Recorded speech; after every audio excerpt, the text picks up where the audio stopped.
Good evening and welcome to the Go Mode Podcast bi-weekly seed. This is a race between the Go Mode Podcast community. Every 2 weeks, the hosts of the Go Mode Podcast, Timp, Axial, and Herfy Durfy, release a seed which the community in the Discord will race just casually offline, maybe online. And tonight, we have actually one of our hosts, Timp, on the left and TheDaddyGamers on the right, racing. With me as my co-commentator is XiloPryce. Xilo, how are you doing? I'm doing well, Lumaga. How are you tonight? Very good. I'm excited. I want to see how everybody else is routing this race. As I mentioned, we do it offline, and I know how I did. Um, I don't know how everyone else did. Let's see where.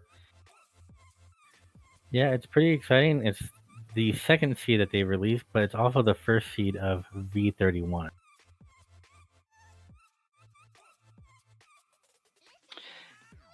Yeah, this is actually a recent addition. So the first seed was released shortly before V31 was announced. So it was exciting for all of us to see what are the new changes. Looks like we've got a little bit of a divergence already. Timp going up to see Uncle. The Daddy Gamers going, gosh, towards Desert. Nope, not quite. That was a bit exciting. I thought he was going to make a very rare play early on. Yeah, be a first to get Agina with no bombs. Oh, that makes sense. That's probably why he went back. So he is actually going to go through South Kakariko, while Timp on the left is picking up a shield from Uncle.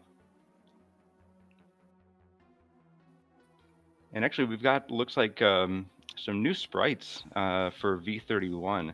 So the Daddy Gamers, I think, is using Shantae, which is not new, I believe. But I think the Piranha Plant that Timp is using is new. Yes, Piranha Plant is new, and I think he's using it begrudgingly because all he really wants is Uncle. He has mentioned that a few times, yes.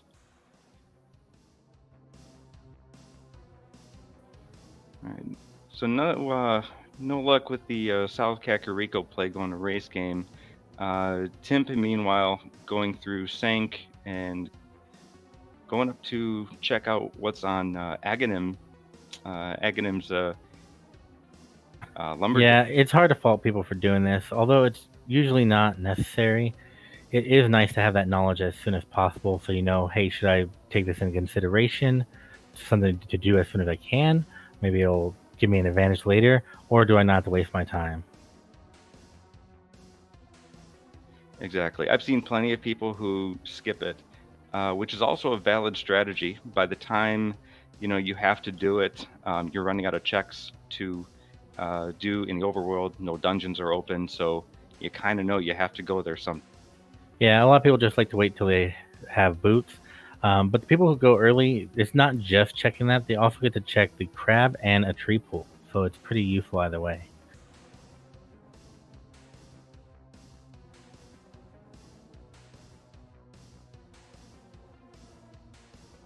And just some So arrows. neither one of our racers are picking up anything of any real value. A couple of rupees and some arrows, but just that shield is the difference here. Yeah, Daddy Gamer's going through defenseless. You know how necessary that shield is.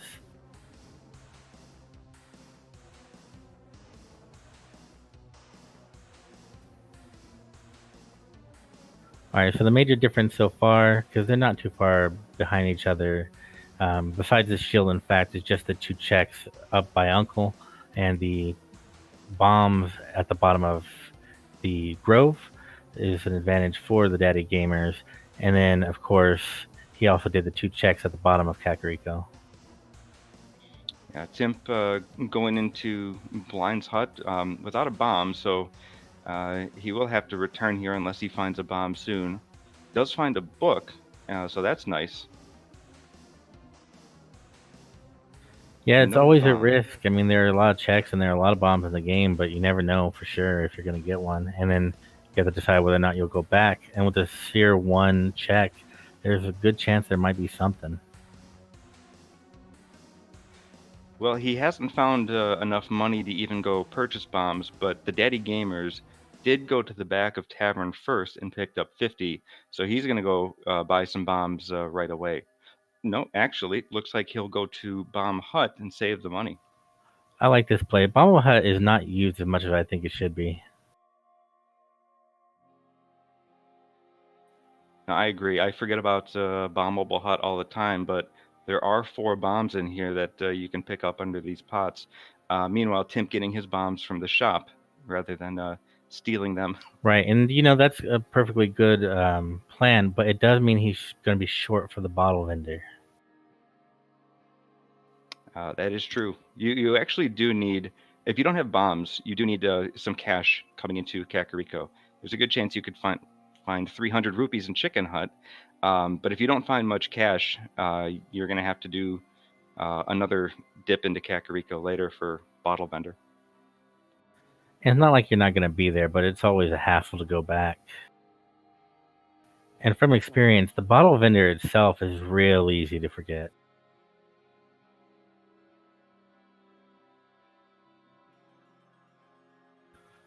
So far, we're about 5 minutes in, and honestly, there's not too much progression so far. All we have is the book, which, I mean, that opens up desert, but they don't really have anything to go into desert with. No weapon. So, excuse me. So there's no weapon. There is no fire source. There's no glove, and there's no boots if there's something on the torch. So, yeah, that doesn't really help you much. So really, at most, you have 3 checks at least only. And Daddy Gamers gave us a map check. It looked like all 3 dungeons in the light world were crystals, and I believe Desert Palace was a red crystal. So both of them back in Blind's Hut. Timp about to get his flippers. Wow. Okay, so there's at least something. That means there is a few checks open once they leave Kakariko. We could go to Hobo after they do their South Shore trip, and Waterfall is open as well. Still a bit stingy with, many of the items outside of rupees and a few bombs and arrows. Yeah, but I mean, they still have quite a few pretty good checks left. I mean, they both have the South Shore. That's a good 7 or 8 items. And then with flippers, they are able to go up to King Zora and the waterfall, although at the time they are both short. Short on rupees, I should say, for the King Zora check. Definitely. So we do have a little bit of a diverging path. Timp is going to check out the race game blind, whereas Daddy Gamers has checked it, and Daddy Gamers himself is going through the dam, so he's already making that South Shore trip we just talked about. Yeah, a possible difference here is besides Daddy Gaming coming up from the south, he also only had 1 bomb, so it wasn't really worth it unless he knew for sure it was a good item.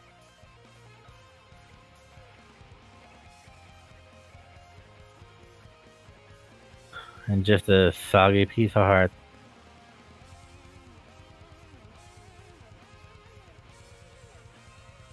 All right, here's a bit more divergence. Well, never mind. Timp tricking me, thinking he was going to go to Eastern. Yeah, I also thought he was headed that way, but looks like he's going to follow the Daddy Gamers and see a few heart pieces and whatever Daddy Gamers finds here in Mini Moldorm.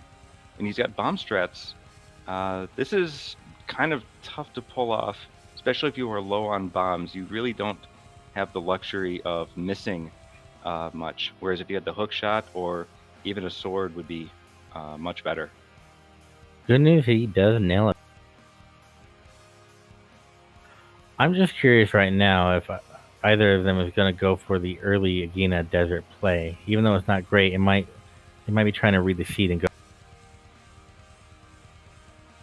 And with that, it also looks like we found 2 pretty good items in the Mini Moldorm Cave. We have both a hammer and a sword on Daddy Gamer's side on the. That hammer is a nice pickup. The sword is good, but that hammer is even better weapon. We will give tempered sword damage, and also you're going to need it for quite a few checks later on. Definitely. The only advantage that really you get is range with the sword. And then, honestly, if you get a medallion, you can also, I think you could use those with just a fighter sword. So these two are on opposite ends of the south map. Daddy Gamer's checking Ice Rod Cave, and as you were suggesting, Timp is going to check out Agina. I did miss what was on the ledge, though.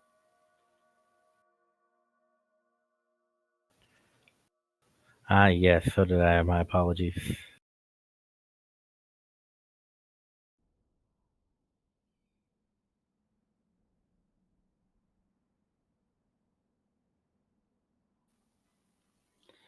Well, no luck in desert. So let's see. Daddy Gamer's maybe going to Hobo first, and then down to the waterfall. No, it looks like he'll do the waterfall first. Skips Hobo and goes straight to the waterfall. He'll likely check the edge inside the Zora area, but he cannot quite make it up to King Zora to get whatever scam he's got today. But he does pick up his boots in the waterfall, so um, that's a really good find for him, especially this early on. Yeah, besides making overworld movement a lot better and really dungeon movement, it also means that if there's anything on the torch in Desert Palace, he'll be able to get it right away, which might make that play a little more tantalizing. Tantalizing? And actually, we are just a fire source away. No, I take that back. We are a fire source and a glove from being able to beat it. But the front half of it is fully open. I would fully expect Daddy Gamers to head there soon if he's not going to Eastern to get the back of Sasha's closet first. Yeah, and it looks like that's what he's gonna do. He's gonna go check Eastern area, Sasha's closet, possibly Eastern itself. But if he did read the logic and go to Desert next, that wouldn't surprise me. All right, and a little bit of divergence. Timp getting his hammer and sword. Now he's going to go up and possibly check Hobo. And we have a red cane on Hylia Island. That's a good find. This is definitely good to know.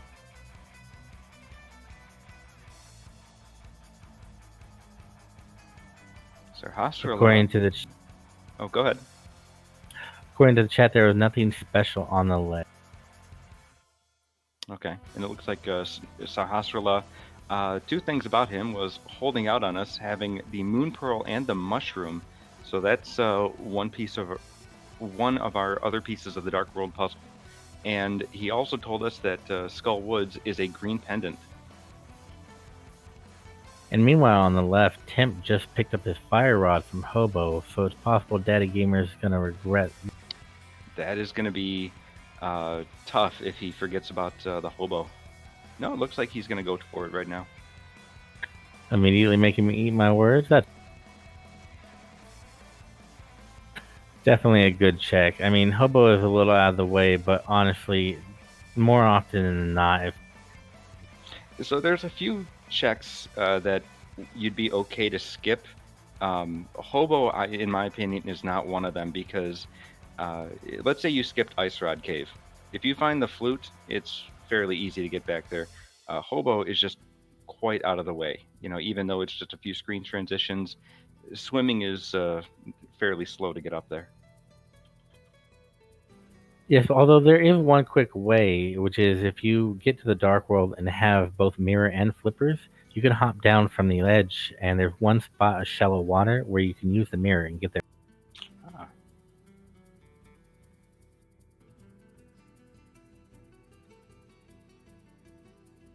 All right, so now we do have a bit of progress that was found. We have the mushroom check that's available to them, and then of course we have fire rod, which is a fire source. As soon as they find the gloves, they can now complete desert, and of course the fire rod also makes a good weapon.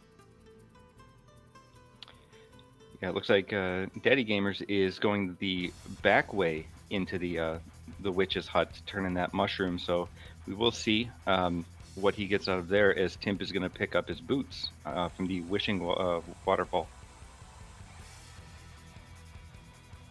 Of course, the unfortunate thing Daddy Gamers forgot is he does not have a glove, so he can't actually pick up that rock.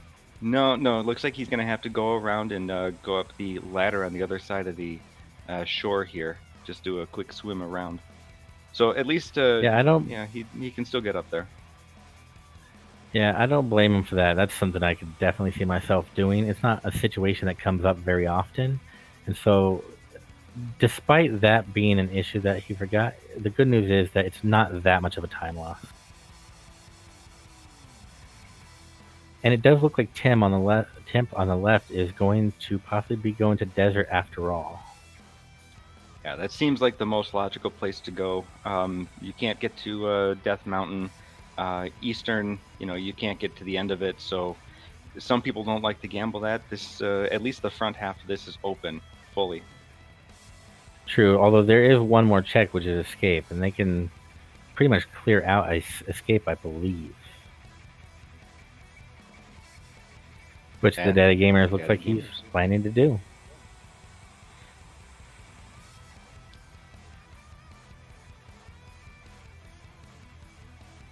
So this is going to be interesting to see who made the better choice here. So the bottom of escape's going to have 3 checks, and desert, of course, has 2. But there is one other change that Daddy Gamers has the fire rod. He could go into in B31 the back of escape. Normally it requires the lamp here, but he would be able to progress because there is a torch. So he could actually do all of escape, as you said. Yes, but that is a fairly new change, and it's not something that most people, I think, at this point have practiced that much. But we'll see if he does take that opportunity. Yeah, I actually have seen quite a bit of discussion that it does throw off, some runners who are just used to it being locked by lamp. And then there's a question in the Discord, hey, is this now a dark room that you have to know? But no, that is a logic change for V31. The fire rod will open up certain dark rooms. So nothing yet in desert. Actually, when you go to the back and get the torch, there are gloves on the torch. So Timp already seeing a bit of additional. Yeah, and with that, Timp just needs to find that Moon Pearl, and he'll have Dark World access. Speaking of Dark World access, Daddy Gamers found the cape in the bottom. Now, with a sword, he has no lamp, but with a sword and a cape, he is closer to opening up Aghanim at the top of Hyrule Castle. And that could logically be your Dark World access at some point. I take that back. They have, between the two of them, they have the Moon Pearl, the hammer, and the glove. So Daddy Gamers does not know that the glove is back there yet. No, he hasn't made that play, and I can't blame him. It's only 2 items, and it's not really a fun play to make.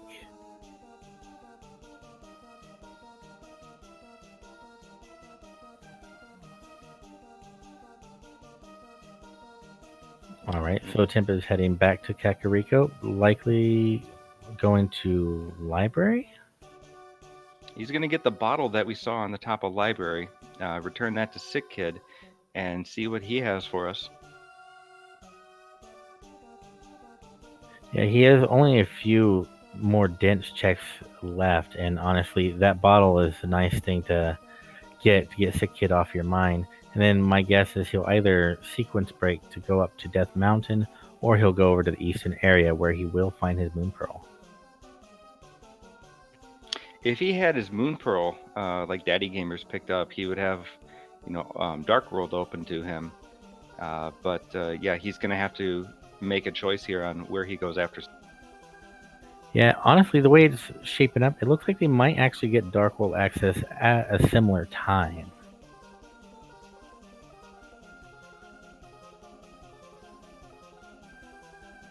I don't think Timp has too many places left to check. He could check Escape and then Eastern. If he goes checks Eastern area right now, chances are Daddy Gamer is going over to Desert Palace, and he'll also get that glove.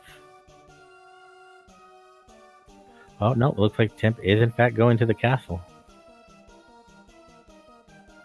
Yeah, so he will do the bottom of escape, I'm sure, while Daddy Gamers does the desert, and they were just in the opposite positions just a moment ago. So it's just interesting to see, they're just following each other as they weave in and out of this seed. Yep, they are covering each other's path, but it does look like Daddy Gamers might have a slight lead as it is now because he will get that Dark World access first. My one question is, will Timp remember that he can now go to Dark Cross and to the back of Escape, or is he going to save and quit once he gets to the back of...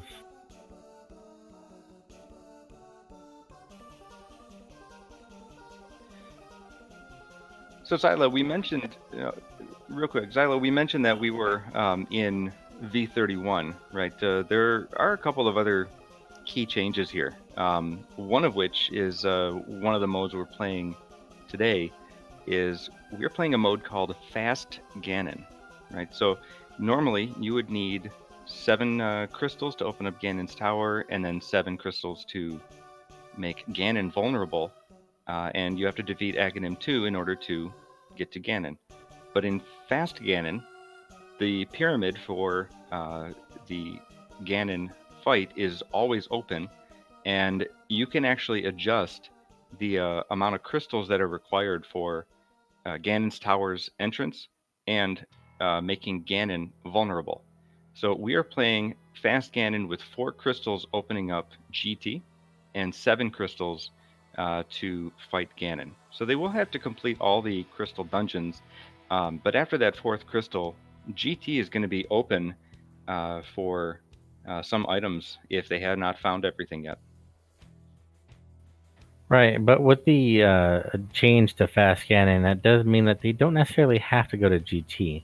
But to put a pin on that thought, it does look like Timp's actually going to Dark Cross and possibly the... So let's see how well he knows his dark rooms. He has a sword, so that will help him navigate a little bit. But with that fire rod, if he knows where the torches are, he could always light those. Daddy Gamers is going to head to the back of Desert, and with that fire rod, he's going to light the torches, I'm sure, to fight Landmalus and pick up his 5/6 crystal. Always a good idea. I mean, if you could beat a crystal dungeon, then as long as you don't feel ill-equipped, and honestly, he has the hammer and he has a fire rod, I don't think he's going to have too much. So Timp has made it to Dark Cross. He's trying to make his way to position himself to get to the treasure chest.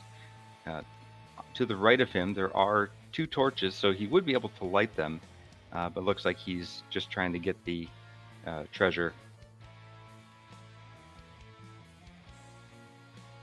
Yeah, Dark Cross is not an easy one to get right on. But it looks like he's rewarded for that dark room with a... That's a great find.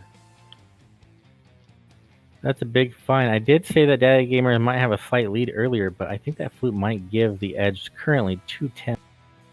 So it's always dangerous to say lead, advantage, who's ahead, either early on in the seed or even based on crystal count or item count, right?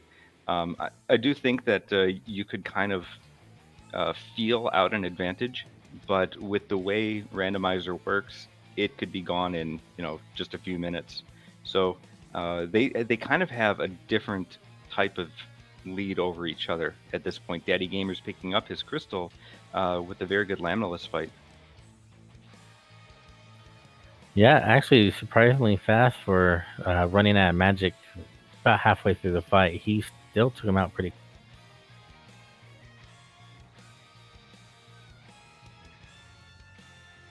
And it looks like Timp is going to go get that flute activated. That means he will have access to Death Mountain. But he still does need to make his way over to Sasha's closet to get that moon. That's right. So yeah, that is our logical Death Mountain access right now. But they don't have the hook shot. and they don't have a mirror, so really very few checks to go up to Death Mountain for at this point. You could sequence break Old Man, and you can see what's in Spectacle Rock, but without the mirror or the hook shot, it's kind of a dead play. Yeah, that's a good point. I mean, you really want to go for the densest areas possible, and currently I'm thinking Eastern Saha is the better choice. And it looks like he agreed.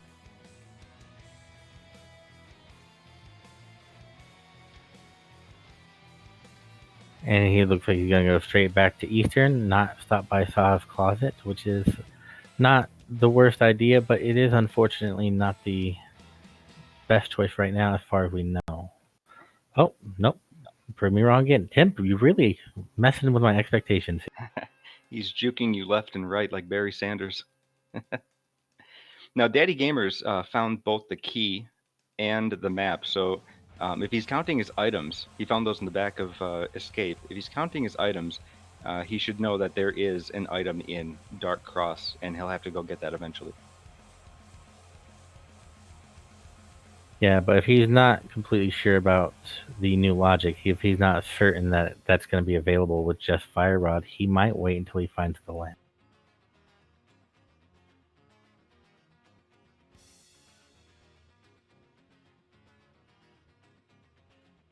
All right, now we have Daddy Gamers in Dark World checking Hype Cave, and it looks like Timp is going to be going to check the Village of Outcast area.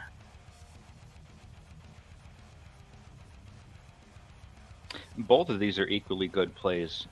Hype Cave and Race Game will give you, good 6 checks there, and looks like Timp he's headed through Lost Woods, but not sure if he was headed to check what is on pedestal. Yes, it looks like he wants to go see what's the prize on the pedestal. All right, and we have another map check. We have 2 pendants on the top left. We have one in Thieves Town, and then I believe the green pendant is in Skull Woods. Yes, so we knew about the Skull Woods, but good to know where the other 5-6 crystal is. It's going to be in Meyer, so that is, that is going to be good for later. Now that Timp has his flute, he will need the cane, which we know is on the island in Lake Hylia, and of course he'll need a medallion before he gets over there. Still kind of the seed is picking up a little bit in terms of doling out items, but still quite a few out there to get. Yep, so we have Daddy Gamers checking the dig game, which is always everyone's favorite thing to do. And with the dig game, he also has a chance of making enough money for the King's Aura check, which may come up later. And then also having extra money for pod is good, even though it is also a pendant this time. It's a good find getting his mirror out of the dig game. So that'll be excellent as it looks like he might be headed back to. I did not see if he did Stumpy, but he's going to have to go do K45 with his new mirror at this point. Yeah, and that also might give him incentive to head back over to the pod area so he can get his red cane and also check the catfish, pyramid, or pod places. Oh, and he does find the mitts in K45, so that mirror back to K45 was a great decision. This has opened up in such different ways for both of these runners. So we have the Titan's Mitt on Daddy Gamer's side, and we have the Flute on Timp's side. So we have quite a few ways that each of these runners could go. It looks like Daddy Gamers will be going back to Village of Outcast and pick up the Smith on his way. Yeah, it's an easy check now that he's got that mirror.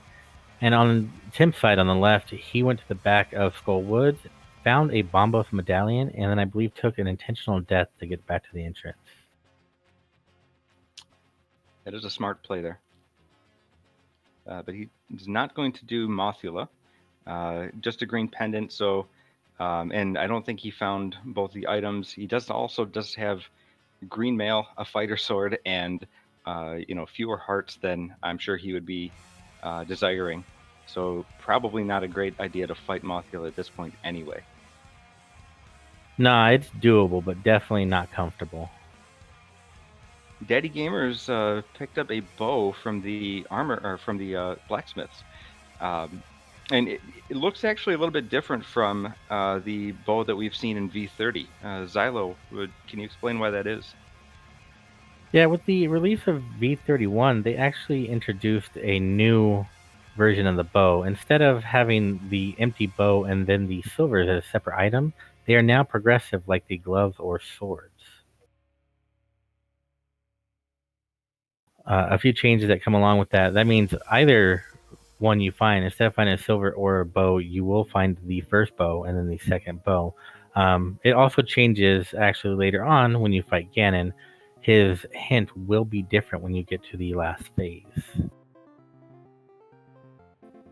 And actually, with the guarantee of finding the normal bow first instead of getting silvers, um, it really kind of puts the pressure on racers to know their silverless fight, because you will get a bow, so you'll be able to get to Ganon, but you aren't necessarily guaranteed to get silvers unless you really go hunting for them.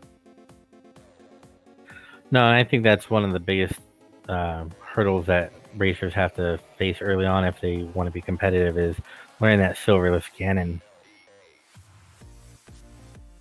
Now, both runners have been wandering through Village of Outcasts.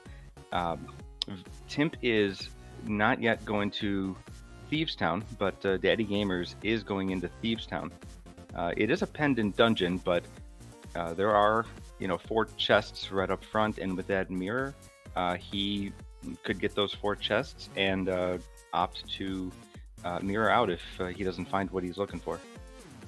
Yeah, although there's a good chance you may not get any actual items.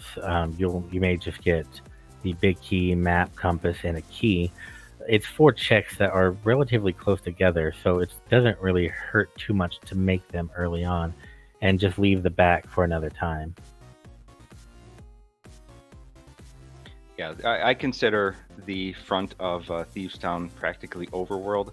And if you find some progression, count yourself lucky. If you don't, well, then you just make the choice. Is it worth going to the back or not? It does not find much in these first 4 chests, but it looks like he may be headed deeper into the dungeon. Okay, that's not a bad call either. Thieves Town is a pretty... I mean, if you know what you're doing and you have an easy time with Hellway, it's not that long of a dungeon to get through. No, and Timp picking up his glove, so now he has much more access through the world than he had before. I wouldn't be surprised if he goes back up now that he's done with his Dark World Kakariko checks and finishes out. Actually, he has not done Hype Cave, so he might finish this whole circuit and then decide what to do next. Yeah, it's a pretty good circuit if you have these items. You could check both Hype Cave, but you can also check the medallion to see what's on there, even though you don't have the Master Sword, and then swing over to Hype Cave. And at this point, if you haven't checked Hobo, you could check that Pyramid. And then if, well, he doesn't have the bow, but if he had the bow, he could also go to Pod and be pretty comfortable there. Timp did not pick up the blacksmith. He freed him, but he's not going to wander back to his shop on his own. Instead, he'll go grab him later. Right now, he's going to go to Thieves Town, as Daddy Gamers has finished with the attic of it and is headed back down to Blind's cell at this point. All right, yeah, he has to be careful now. He doesn't have any backup or safety items, and he's down a half a heart.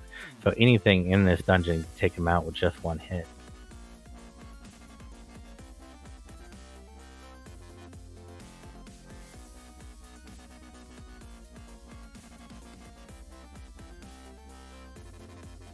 All right, so Timp on the left side, just retreading Daddy Gamer's steps.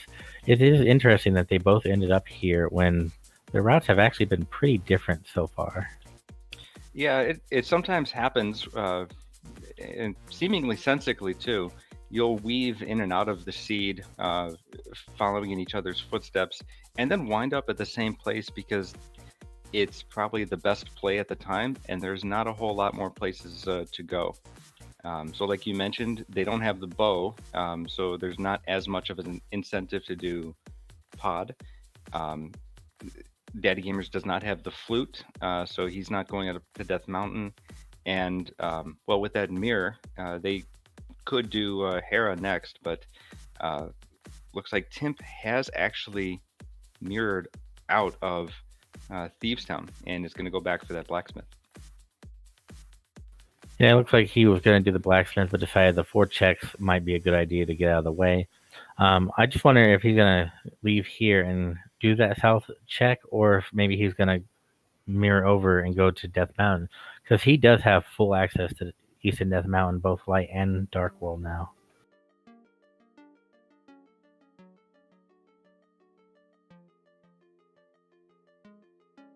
And I don't remember, but did Timp turn in the mushroom?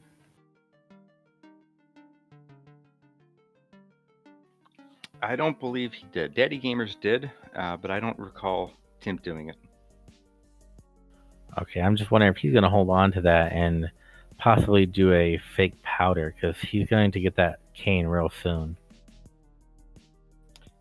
Daddy Gamers looks like he was doing the first 2 phases of the blind script. He pulled those off well, and then pulling out the cane to finish him off, and got his silver arrows as a reward. So, good fight and a good prize for Daddy Gamers.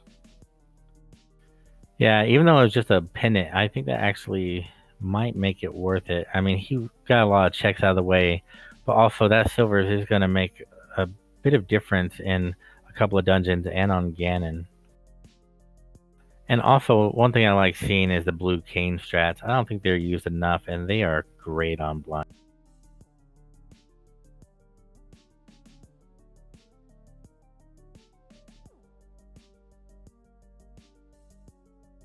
Daddy Gamer saving and quitting, and then Timp is checking.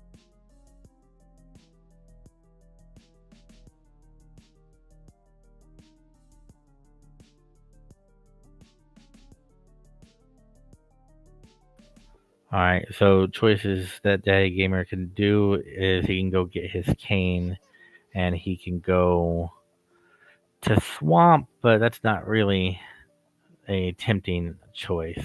So let's see if he maybe goes over to.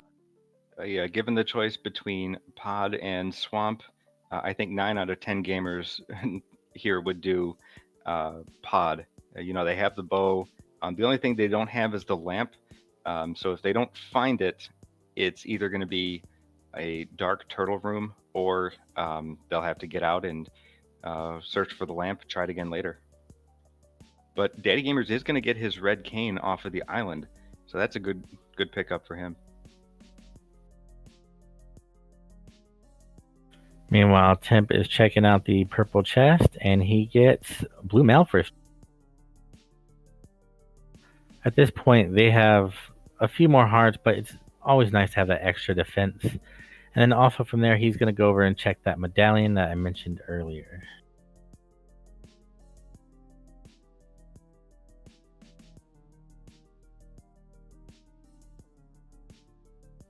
So Daddy Gamer is going to start with checking out Palace of Darkness. We'll see how far he gets into that. It looks like he could go as far as the turtle room, and if he's comfortable enough with that, sure. If not, he's always got an option to mirror out and finish out Eastern with that mirror.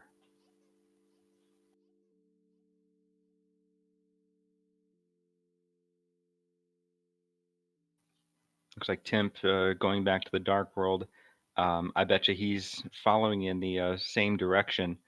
It'd be interesting to see if either one of them goes up to check Pyramid, or maybe if Timp goes to check Pyramid or Catfish. Daddy Gamers did not do either.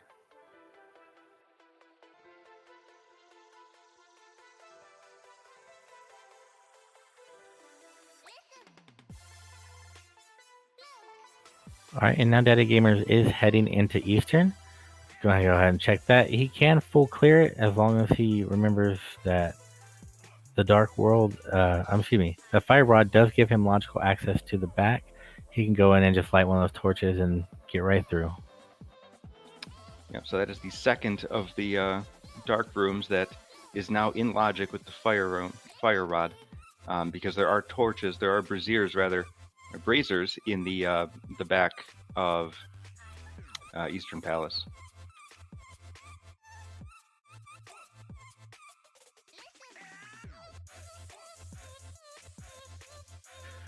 Brazier is another word for it, as Timp has been kindly enough to share with us about a week ago on the podcast. And it looks like Ether is the medallion for Misery Meyer. So no access there yet. As DaddyGamers gets his shovel, is his first item from Eastern Palace. The shovel is always one of those bittersweet items. You're like, yes, that's something, but is it really? You know, there are some times when it's early enough in the seed, you might want to prioritize it. But in general, you're not going to go out of your way for it. Certainly not when you have access to, much more of the overworld at this point. So far, Eastern coming up kind of dry.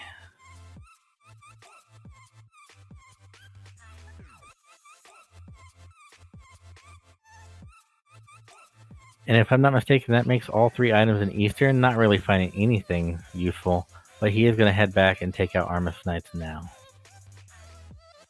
Yep, that was all three. The last chest in the front of it is not in logic anyway, but it's just a dungeon item. So, yeah, definitely good play to come up here. Timp heading to the back of Desert Palace, going to fight the Landmalice and pick up a crystal after that battle. One thing interesting to note that on DaddyGamer's side, Eastern, you mentioned that the right side is not in logic because of the lack of torch. That might tell us something about where the lantern is. It's not in an early check, probably because that wasn't available. So it may be in one of the Dark World areas or dungeons. There's quite a few places it could be. It obviously cannot be locked behind a dark room or anything that you can get to if you had skipped a dark, sequence broke a dark room. So there are fewer and fewer places where they're going to find it at this point. That's true. Now, I do want to point out DaddyGamers really just destroying Amarith Knights. They did. That was a very clean and very quick fight. So a lot of good boss fights from him. And as Timp takes down Landmalice on the other side and picks up Cane of Berna with his crystal, his first crystal here. All right, and DaddyGamers heading back to the sanctuary. Let's see where.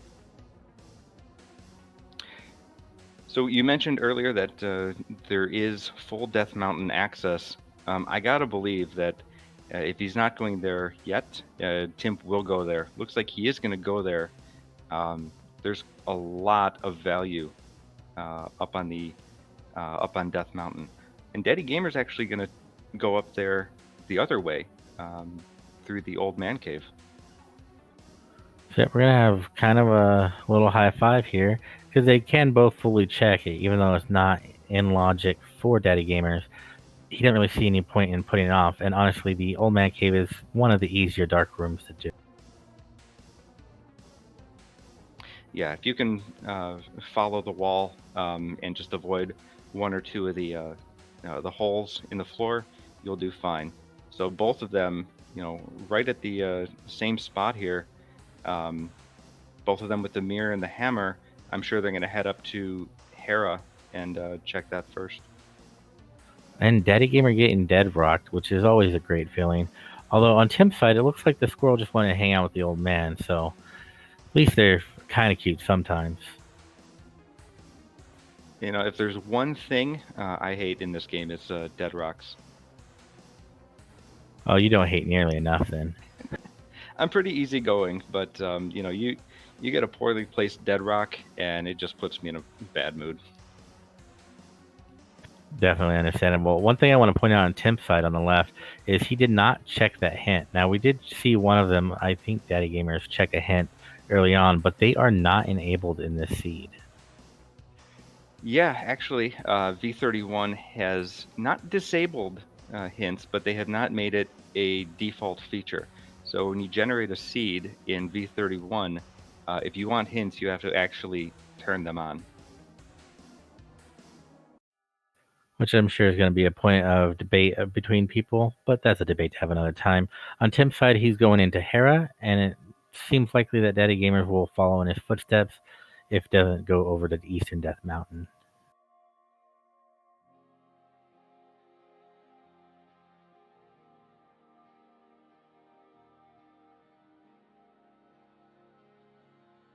Of course, finding a small key in the basement and then a compass in the chest in the back, we're going to have a coffee break. Yeah, get your coffee, go grab a water. And he does have the red cane, so it makes it a bit easier to set this up and trigger whenever he feels like it. Tries for the bow. There, second time's a charm. Second time a charm, and it looks like he avoided the spot where you can soft lock yourself. That's fortunate. One thing I'm curious about is if anyone in the seed took the chance to learn the pot bomb hook setup. While we can't do it in this seed because we don't have the hook, it is a new development in V31 as well, and not V31, but the race council recently updated to say it was legal. Yeah, so what you're talking about is the Harapot skip. So as they were going into the basement, they passed by a pot, and there's a spot where you can place a bomb and then position yourself on the right pixel and clip into the pot. If you are able to hook shot yourself, once you're clipped into it, you can actually get to the floor just above, I'm sorry, just below Moldorm. So, it'll put you pretty far up in the tower. Yeah, the floor right before the end, but the downside is if the big key is in the Hera basement, you're missing at least one check. Well, yeah, it is a gamble. So be prepared to either go back and spend the time to double dip it, or um, just skip it entirely and hope nothing was there. Now, not much so far going up Tower of Hera. Just saw a big 20 in the compass chest, so nothing yet. All right, and Tim about to drop down, check that big chest, see what's in there. Daddy Gamer flipping that switch, which is important because if you are low on health or only have green mail, it does open up a bunch of hearts right before Moldorm in case you fall a couple times. Yeah, definitely a good safety to learn. So those are up, but yes, if you hit the switch just before you head up into that area, you will have that open and access to those hearts. And then also now there are a couple of cool things. One, Daddy Gamers actually did the bomb jump to get over to the Hera big chest, but Timp actually using the boots to dash through that bumper, which is something that I always respect and have no idea how to do. Yeah, I've pulled it off before, but it is definitely quite the trick to learn. And that both of them, save quite a bit of time bomb jumping over that pit and dashing straight into the door. With Timp taking down Moldorm pretty easily, as Daddy Gamers took a fall to Moldorm. Interesting note on Timp's side, despite not using the hammer, which is the usual strat there, that was actually a really fast fight for just a fighter sword. That was.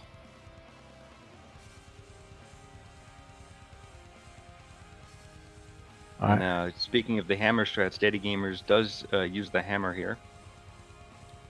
Oh, he making me nervous. But ends up cleaning it up pretty quick. So Timp, we'll check out the east side of Death Mountain. And you get a mirror shield up on the floating island. Um, now, debatable if you go through that. Has its uses later in Turtle Rock, but uh, we'll see if he gets it for now or skips it. Right. I imagine he probably won't get it for now. I mean, he does have the Cane of Burna, but something to note is actually in V31, you need either the cape, the Cane of Burna, or the Mirror Shield for Laser Bridge logically. But in V31, that actually has changed in advanced settings. That's right. We keep talking about these changes, and you mentioned advanced settings. V31 also has something called basic settings. So what that means is there are a few places where you won't see items because they're not as intuitive or not as uh, they might be a little bit trickier for more novice players. For example, uh, having the mirror on the blacksmith is possible. It's in logic. You can always save and quit and take the frog back to the blacksmith by saving and quitting. But it's not something that maybe a novice player is going to know. They won't have um, that experience. And the other big change in the basic logic would be that the boss fights assume and would require a certain amount of hearts and or safeties in order for you to get to them. Just so it makes it a bit easier again for less experienced players to get through the seed. Right, that's definitely a nice change. A couple of things, and I will get back to that logic. On Timp's side, the only thing I'm really seeing that he found was red mail, but he did do a nice spin attack to take out all three mini Moldorms at once, which is really satisfying. And then back to the logic. An example that we've already seen that will be different between basic and advanced is we mentioned that Flute logically required the fire rod because it had torches in Dark Cross. However, basic, I believe, does require the lamp. I could be mistaken, but I believe that is the case. I think you might be right. That isn't an advanced logic setting. So Timp is now in the Dark Death Mountain, first trying out Super Bunny, and gets a Master Sword and the hook shot. Okay, so that was a really good good direction for him to go. Now he's got access to the hookshot cave just up outside. Yes, that's definitely a nice find right before that check. That means you can full clear Hookshot Cave without having to worry about making another trek up to Death Mountain. And he does also check Turtle Rock, which is Bombos as the medallion for Turtle Rock. Interesting. So he does have Bamos and the cane, and hookshot and fire rod. So that is in logic for him for sure. But he does not have the ice rod. So unless he really wants to dive deep into it, there are quite a few dungeon items in there. Or sorry, there are quite a few chests to check in there. He would not be able to defeat Trinex. Yeah, so he'll probably want to put that off for a while unless he wants to take a bit of a gamble. And now Hookshot Cave coming up with the bug catching net, and then also a bee, which was likely caught by that bug catching net. It appears that Sick Kid spends a lot of time in the dark world. Alright, we're going to have a check on Spike Cave, and I believe this is in logic due to having a good amount of hearts and all. And they do have a potion, so they are able to refill health and magic here. But using the cape, he's able to get through, and he will find just a big 20. Daddy Gamers. Just a lot of disappointment there, but it looks like TheDaddyGamers is going to make the same play, which is I agree with the play. Do Spike Cave while you can, but it's just unfortunate that it. Yeah, misery loves company, and I guess that's why Daddy Gamers is following behind him.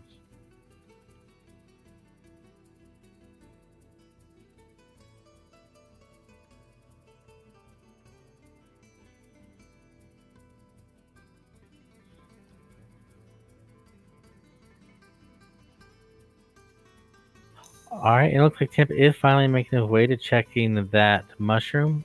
Not choosing to do the.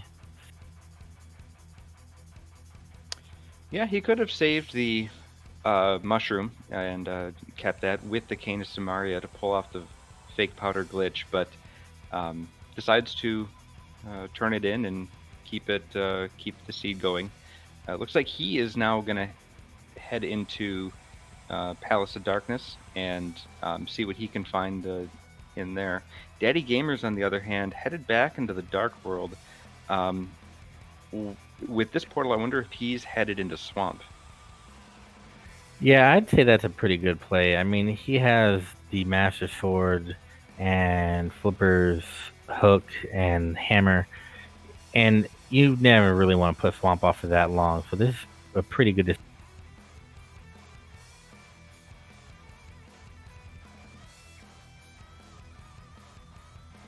Yeah. All right, Tim getting mugged by.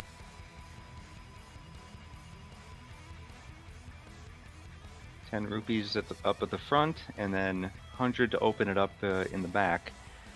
How far in Palace of Darkness did Daddy Gamers go? Did he just get the first chest and then leave? Or did he enter it? I know he did Eastern, but did he do Palace of Darkness just before that? Honestly, I don't remember.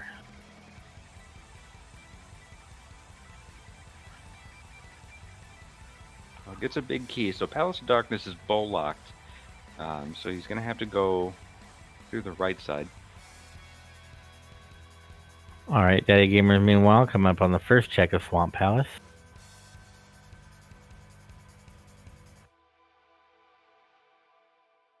Just finding some bombs.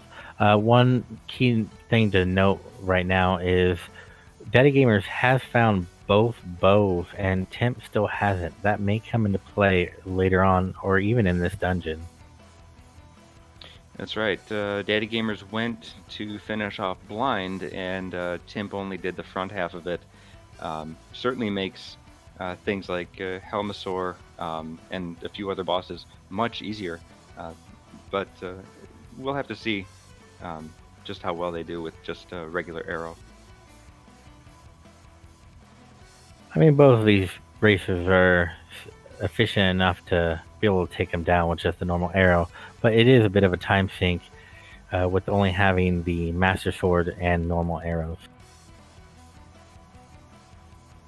It's a good extra 10 or 15 seconds depending on how many arrows you try to get into the jewel. That being said, he still doesn't have lamp, so it's possible that Timp may just avoid Helmasaur altogether, especially considering it is still a pendant. Yeah, that's right. You gotta decide exactly how far in Palace of Darkness you're gonna go without the lamp.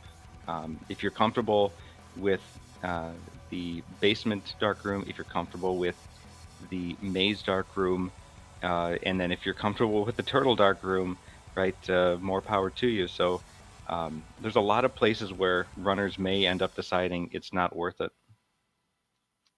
Yeah, my guess is gonna probably get everything but Helma, and then back out, go to Eastern, because he has not done that yet. Meanwhile, on Daddy Gamer's side, he is going to the left side. Doesn't want to skip it this time. Left side is always a tough call, but with so many things that they're going to need, they need Ether, and Daddy Gamers needs Bamos, but he won't find it there.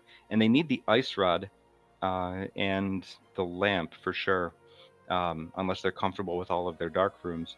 So it's not a bad idea to finish out Swamp and do left side here.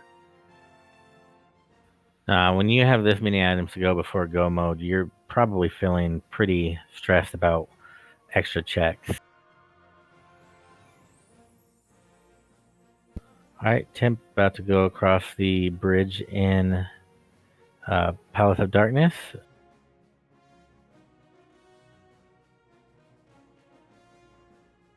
And Daddy Gamer is going to check these two checks.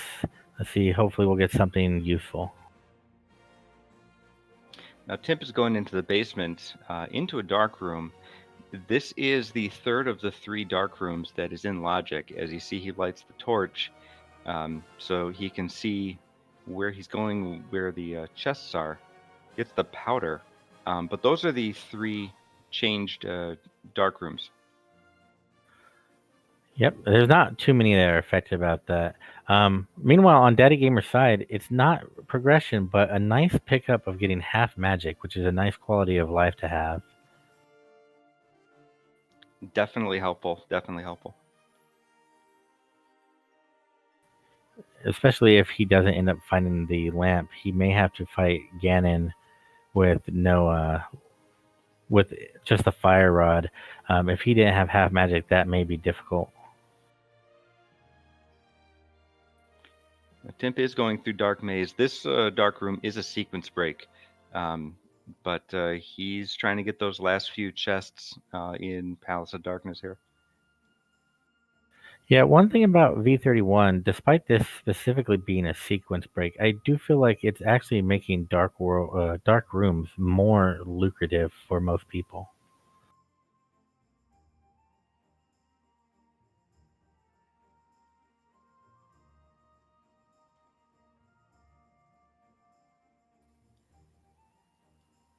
So just a compass and a heart on Daddy Gamer's side. Yep, Just 2 more checks to go.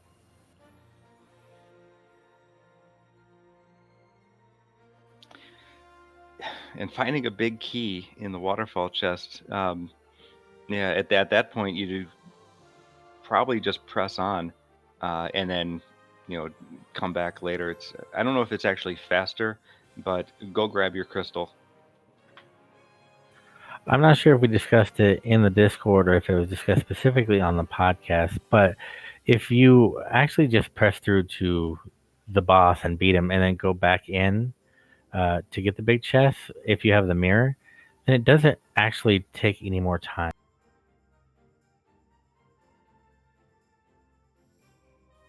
Daddy Gamers is actually pulling doubles of these pieces off of Argus. So he pulls one, takes a side step, pulls a second. For the first few, he was doing that. It's a good strat to It's do when really you have. hard to do, actually.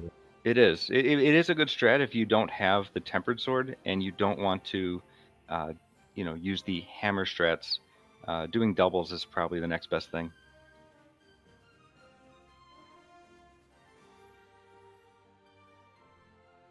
All right, and just 1 clean silver to the eye, and this boss is done. That shot's actually pretty difficult to get, and he is rewarded with ether, so he's got a little bit more progression. Definitely, he will need that to get into Misery Mire, but he will have to go back to the Dark Cross and get his flute first.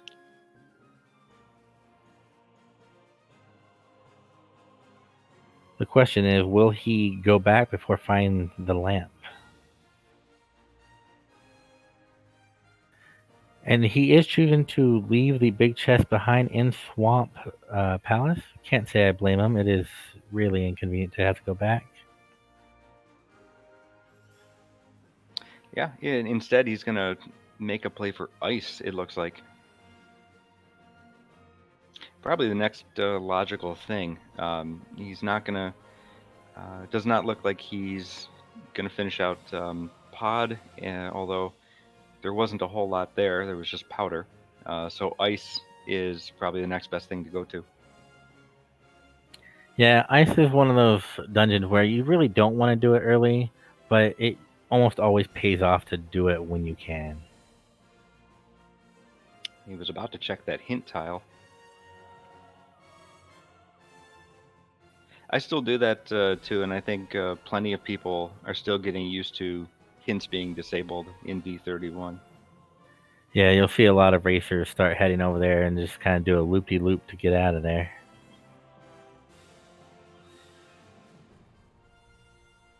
I believe loop-de-loop is the technical term. All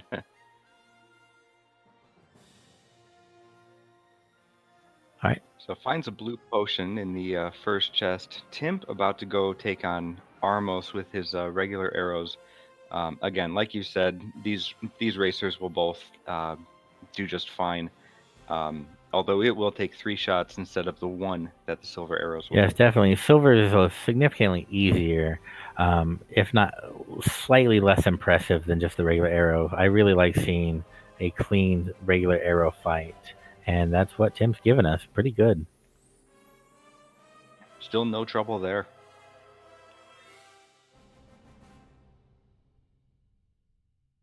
Daddy Gamer's getting the great setup for. I really like that bomb setup with the Stalfos. It is a good quick time save, but more importantly, it saves a bomb. And when you have a limited number of bombs, right? We don't have free bomb upgrades anymore, and you have a very important bomb jump coming up. You want to save those. Yeah, because no matter how experienced you are at the Ice Palace bomb jump, there'll just be that 1 or 2 times where it'll take 9, 10, 11 bombs, and then you'll just have to give up.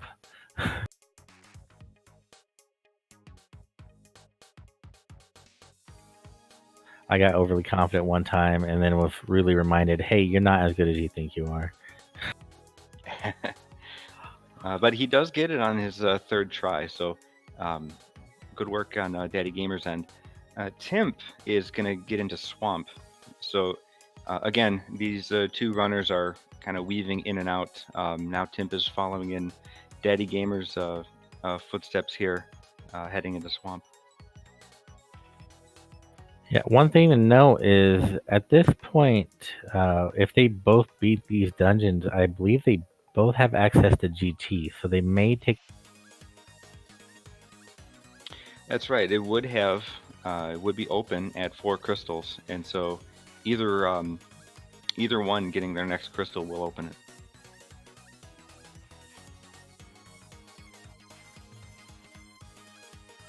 All right, Daddy Gamer is making his way through the hook shot.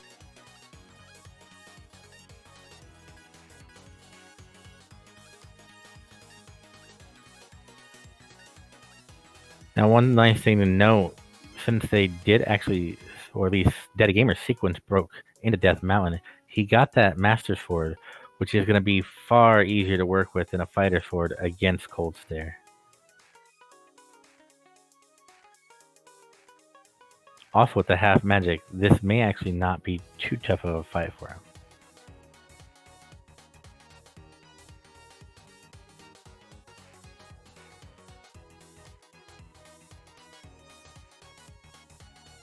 I mean, he does only have blue mail, so Cold Stare will still hit pretty hard.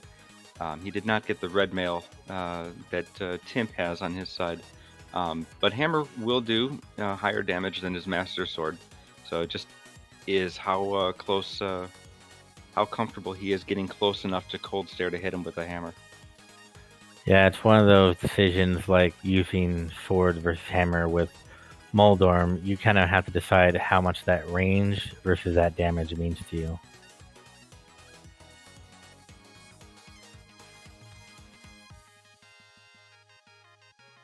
All right, Daddy Gamer's doing the last chest in Ice Palace, and then likely going over to Cold Stare.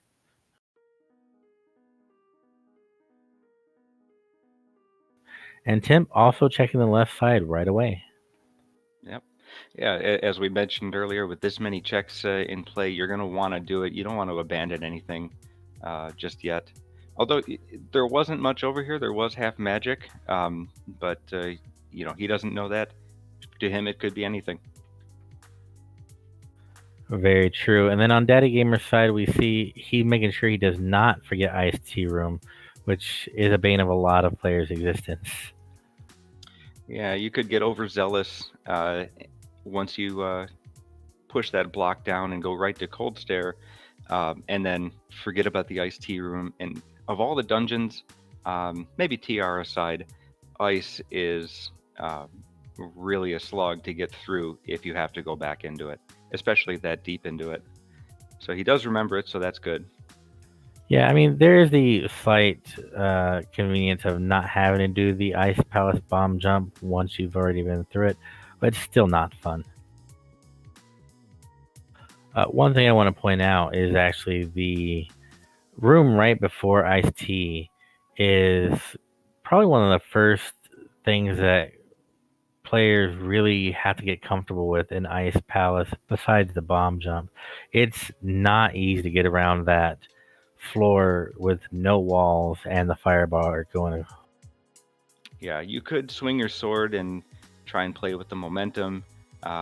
You can also dash and stop your momentum. So there's a few ways to control it. But if you don't have boots to stop yourself and you slide, yeah, it can be tough for some newer runners.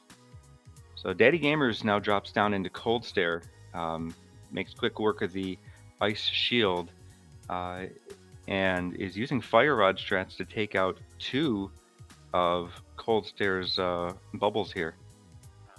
Wow, just absolutely destroying Cold Stare. That was Yeah, just another quick boss fight. Gets his fourth crystal, and so now he is able to go up to Ganon's tower if he chooses. Um, there's really not much more he could go to. I suppose Skull Woods is also an option. one thing to note. Actually, Verts brought this up in chat. Is while GT is open, he does not have logical access. He's missing both the flute as well as the lamp. That's true. That's true. He did sequence break the old man, not having the lamp, and he did not use the flute. So you're right. It's not in logic. He's not going to find.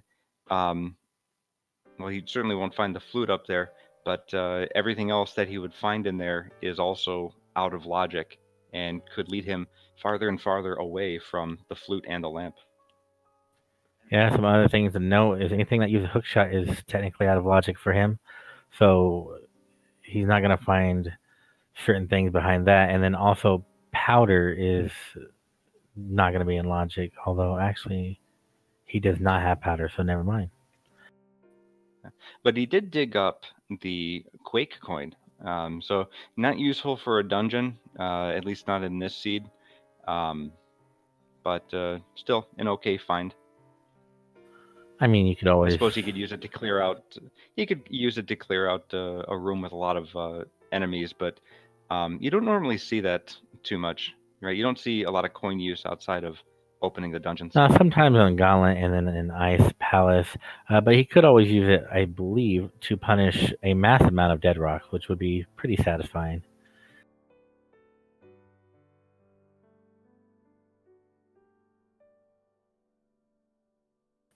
All right, looks like Daddy Gamer might be checking the pyramid and possibly catfish. Yep, definitely headed that way. Timp, halfway through his fight with Argus, taking this on, doing singles, but still doing it effectively. One thing to know, I actually learned this the other day. Being underneath him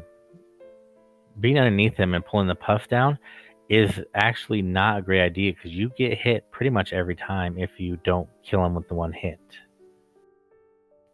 Yeah, that's true. If you are on the south side of that room and you pull it, I'm not sure why just the south end of it will cause damage. But yeah, you definitely want to hit it from any of the other three walls and pull it from that side. Right, I believe it's because your hurt box actually overlaps where the hookshot pulls them to. Your hand is inside your body, but your head is above it, which is why that happens. I see. Okay. I didn't know that. Thank you. The more you know. So he is going up to do catfish. One of those checks that, again, way out of the way. But man, you hate to skip it, especially if you're running out of places to go. Right, but one nice thing is he hasn't gotten Zora yet, so it's not completely isolated. That's true. He will be able to mirror up here, go to Zora, and use some of the money he just got to finance it. So that'll be nice. He won't waste too much money here. All right, and on Tim's side, we've got him actually going into Mire, which is needed for the seed. Let's see how much time he spends in here. Yep. Now, again, does not have the lamp, so he's going to have to make a call. Does he go deep into it and try the dark room, or does he turn around before he heads to the basement? Yeah, it's a hard thing to say because I believe Meyer actually has one of the harder dark rooms to learn. There's one pot with a switch underneath it that you have to put a block on, and it's kind of right in the middle of the room, so you have to judge the distance. Yeah, definitely hard. There is a trick to it. If we get down there, we can talk about it. But um, Hopefully that won't be necessary. I do want to point out on Daddy Gamer's side on the right, he did check King's Roar and got another $300, 300 rupees, which, I mean, come on, that's 200 rupees down the drain. yeah, but that's a lot of cash back. So it was not productive to go up there, but um, looks like he's headed to King's Tomb at this point, seeing what's here. I don't know if we saw a Bonk Rock check either. Yes, I believe both players actually checked Bonk Rock, but it wasn't anything important. Okay.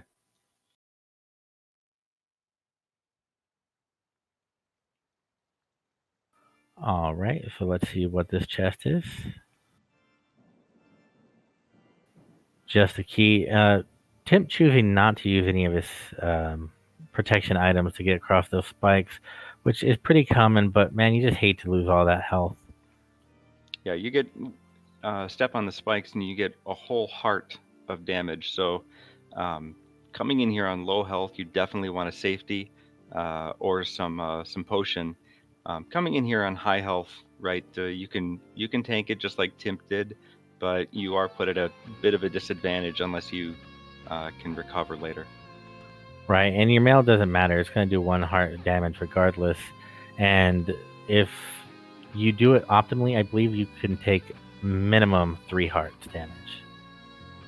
So he does find a tempered sword up in one of the firelock chests. So that's a good find for him. It's our first item here in Misery Mire. And there's our second. So he can just find that big key and head straight to Vitreous. Yep. Well, One Timp thing to is note on Daddy Gamer's side, a change with V31. He dropped down right away and was able to get a key, so he was able to get through those 2 chests and go over here to the big chest area. However, in V30, if you didn't find a key there, you go to the bottom right room. I don't remember what it's called, the pinball room. that's the pinball It room. used to be that it had to have a key in it, but that is no longer the case. So he could have gotten himself soft locked. Yeah, and the only way out of there is to save and quit in some cases. He did mirror, so he may have been able to get around, um, unless. No, actually, if you drop in a certain way, then no, you would have to save and quit because a mirror would just take you right where you dropped in. You'd be trapped. Yeah, I found Another that one out of the those hard way. advanced logic things. All right, just another coffee break on Tim's side, and I guess he just hasn't gotten the big key yet. This is not a fun place to have to go get it.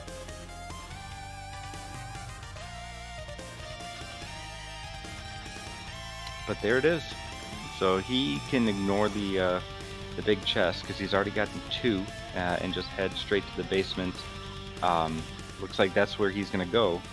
He spent all this time in Mire getting the big key. Looks like he's gonna try for a dark room. Yeah, it's a hard one, but it is doable. And meanwhile, on Daddy Gamer's side, he is also checking the pedestal, which I can't blame him. He's right there in Skull Woods. It's just a quick mirror over, and he's really looking for that lamp and that flute. Just bombs.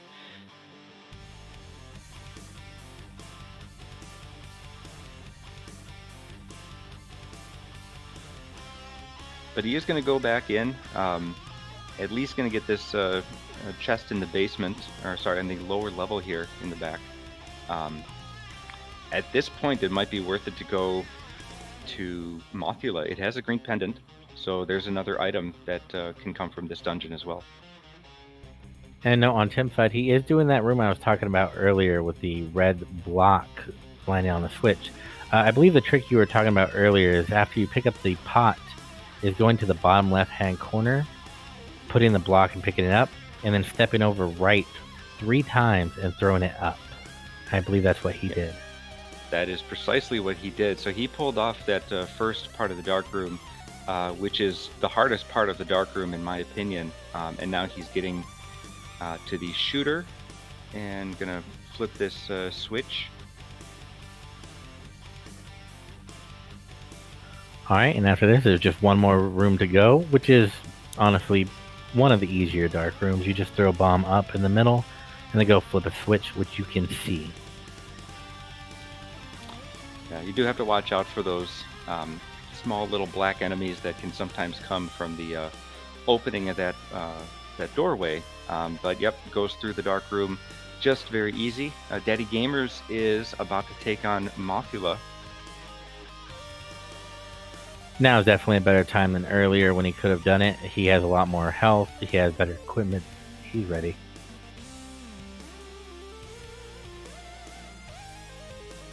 On Timp's side, he does have half magic, and I believe he also has a potion. He does not have silver, so it's likely we are going to see cape strats. Another good kill from DaddyGamers, getting his green pendant out of here. DaddyGamers really knocking it out of the park with these kills.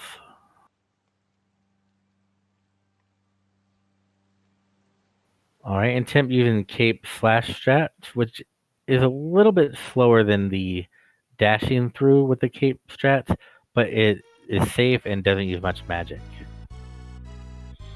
Yeah, and with the lack of silvers, he's just going to go for the tempered, which is fine. It's much better than some other things you could be forced into. You just got to make sure he doesn't get too close, because Vitreous is one of those bosses that will really, really hurt. Just a big, squishy, hugging machine. Alright, DaddyGamers, I think he's likely to go check the bumper ledge now. Yeah, he would probably go bumper ledge and check above the pose. I don't think we've seen that check from him. This is a good time to do it. And then see, he's going to turn in that green pendant, I'm sure. There's no reason to get it and not turn it in. Yeah, DaddyGamers got to respect those birds. They're just going to Alright, Timp making his way over to Ice Palace. He is a bit more well prepared for the boss fight than DaddyGamers was. But, I mean, DaddyGamers didn't even let it show that he might. No, he's been taking down bosses this whole time with no problem.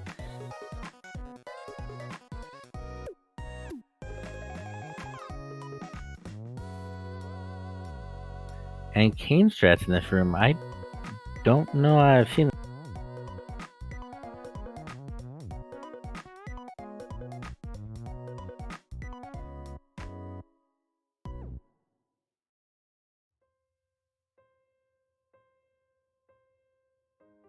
Alright, and after the graveyard ledge, DaddyGamer just saves and quits.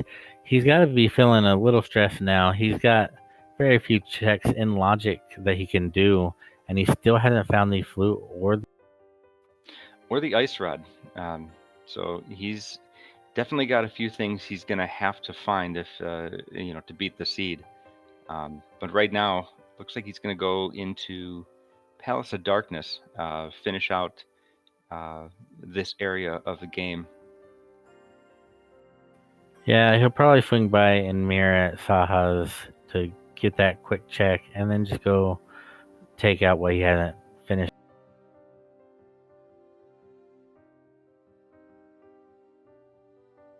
Right, let's see if Timp gets this nice bomb. Probably the only thing more satisfying than that bomb setup to me is the Wizrobe room. Yeah, so if you can do a fast Wizrobe room, it takes a few seconds for them to go through their cycle. So if you can do that, it saves a lot of lot of time. And Daddy Gamers turns in the green pendant for an ice rod. So that's where that is. That was well worth going to Mothula. Absolutely. Now, he still doesn't have logical access to a few places because of the lack of lamp or flute. But if he wanted to just quickly take care of Turtle Rock, and then that might be a little more tempting since you'd have Turtle Rock and the ability to go in.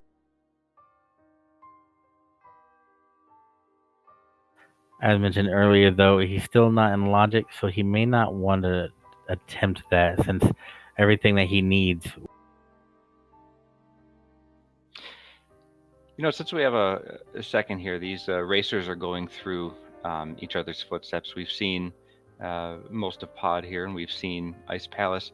I want to give a couple of quick thanks. So, first of all, thanks to the hosts of Go Mode podcast for letting us put on this Vodcast, right, using the Go Mode podcast stream. So, Timp, Axial, and Herfy Durfy, thanks for letting us put this on this evening. And also, thanks to the runners, Timp and the Daddy Gamers, for letting us use their VODs for this. And of course, we have some other important people on our crew tonight. We have Amarith doing our restream, doing a very good job here, and LadyBoxthief, who is our tracker. So definitely give all of these folks a follow. They're doing a great job, right? It's always tough to put yourself out here and do this. And lastly, this is part of the Go Mode podcast community. It is a bi-weekly podcast run by the three hosts I mentioned. Every other week, you will get a new episode. Very good commentary, great features, and interviews with some well-known and well-respected members of the Zelda community as a whole. You can go to gomodepodcast.com and check it out every other Wednesday. Yeah, one thing I want to note is everyone who's working on the stream, the racers, the restreamer, and us included in Amarith, we're all part of. We've really found each other and the community through the Go Mode podcast. They hosted the first tournament that I was ever in, along with, I believe, Lumaga and LadyBoxthief, and Amarith I'm not certain about, but really it brought us all together, and we've really grown as a community because honestly the hosts have done a lot to bring in new people.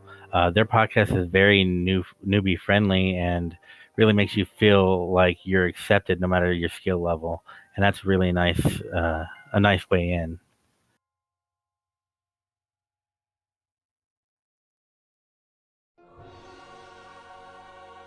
All right, on Tim's side, we do have that cold stare fight coming up, and takes one puff out pretty quickly.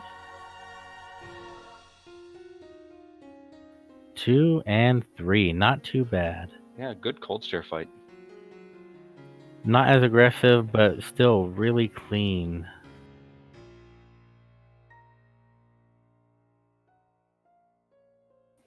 All right, and if anyone who's listening or watching wants to join the Go Mode Podcast Discord, we do now have a link for that in the chat. So feel free to click the link on.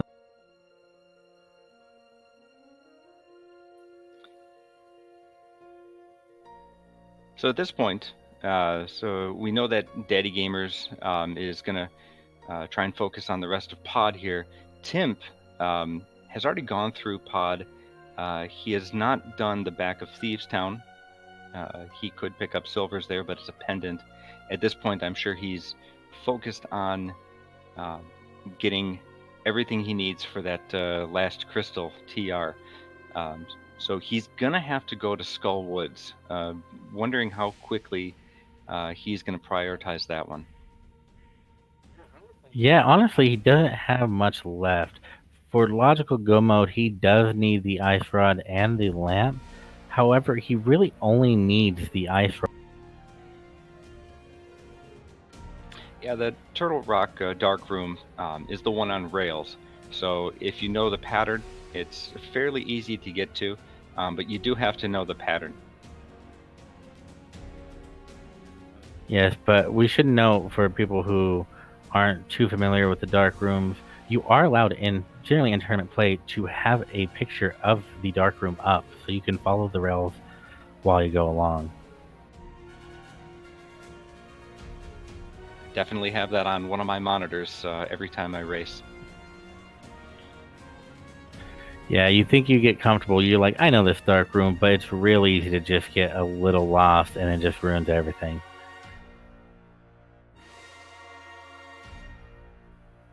LadyGamers going through Dark Maze, actually doing it pretty well. This one is, speaking of the dark rooms, is a bit tricky, because there are a lot of false ways to go. So you really have to have this pattern down. So good job for him to get through it. Yeah, Dark Maze being specifically the one I was talking about earlier, I felt really confident in it for a while, even with the picture up, and then it just schooled me. Just one time I missed something and had no idea where I was.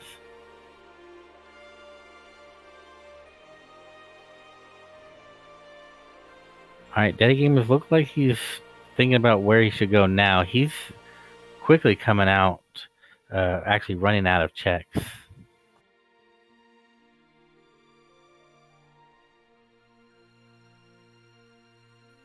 Yeah, so we've been mentioning, is he going to go to Dark Cross? Still hasn't gone there. Looks like he may not have the wherewithal right now to realize that it is in logic with that fire rod. Yeah, Dark Cross. That's one that's really going to get a lot of people because it's multiple rooms that have a torch, so it is in logic, but it's not one that you would think of right away. Meanwhile, on the left side, Timp is going to take the big bomb up to the pyramid. Also running out of checks and probably not wanting to go back to Mothula to get that green pendant. So hopefully we'll have something nice and maybe we'll even get a bottle check. Daddy Gamers is going back up to the mountain, though it's not in logic. He may be feeling a bit stressed out on.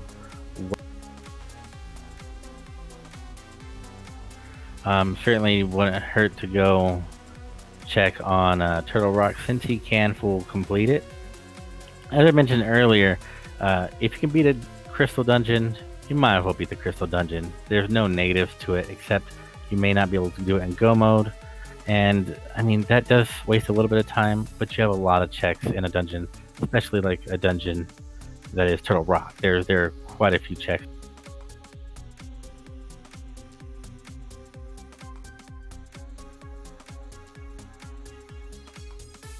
All right, we have Daddy Gamers going up through the Super Bunny Cave, and he may be changing his mind. He tried. And Timp going. He tried for that hookshot clip, whereas Timp used the mirror strat to get rid of those blocks. Did not quite pull off that clip. It's a hard one to get right all the time. Yeah, the tricky part about it is actually when you get that second hook shot, you just want to hold right. You maybe feel tempted to push up and to the right, but that actually makes you less likely to get it.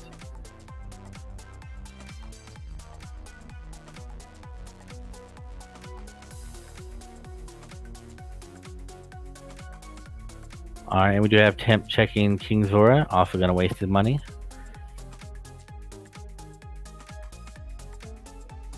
And it does look like Daddy Gamers is heading straight for GT. Yeah, he's going to open it up with the reduced crystals.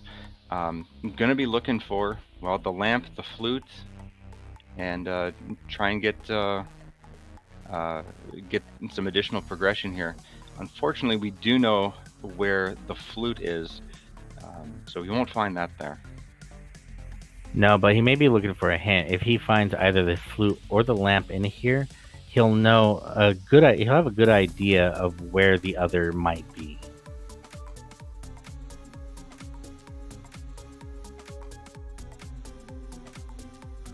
All right. Any guesses on what the GT big key is? Well, it's going to be greater than 2. I don't know. I'll go with 7. My usual guess is 15 vanilla. Looks like Bob is going down today.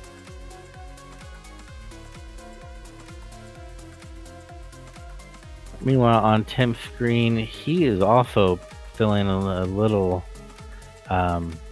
worried about where to check now, dipping back into Thieves Town. Before, I believe he only got the first 4 chests, so it looks like now he's probably going to... Yeah, it seems logical. There was only, I think, 1 item up in the front, so it was kind of a bust. But now he's probably feeling, ooh, this was open pretty early. I should have gone all the way, because there could be something here. And it looks like you were pretty close. It was actually 6 for the big... You know, not that it quite matters a whole lot, because with, reduced crystals to get in here, there's a different way that the filling logic works for Ganon's Tower, right? Normally, there's a certain amount of what's called junk fill, and it's so that, a lot of important items are less likely to be in Ganon's Tower. They're going to fill a certain amount of items with green rupees or big 20s or arrows. So just junk and not progression. With the reduced crystals, it's actually it has a chance to fill more real items than it normally would. For example, we are on 4 crystals to enter Ganon's Tower, so it's actually going to increase it.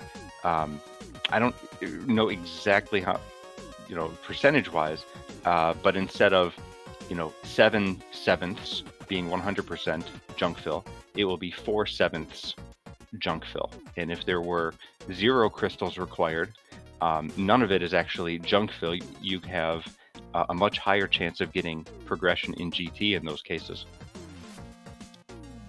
Right, it's a lot of percentage-based stuff and behind-the-scenes stuff that you can really get into in depth, which I definitely recommend you doing if you want to know more about the logic. Just a real quick note, it's a little bit further back, but I want to point out that Timp in Hellway actually got the God Pixel, made it all the way up. In Hellway, there's just 1 pixel you can stand on and dash straight up, and if there are no enemies in the way, you'll pretty much make it through the whole thing without any danger, and it's really hard to do it, but Timp did get that. I always prefer just taking it slow or maybe using the cape. Yeah, that pixel is really impressive to pull off when you see it. All right, and DaddyGamers is putting Armor Knights in their place one more time.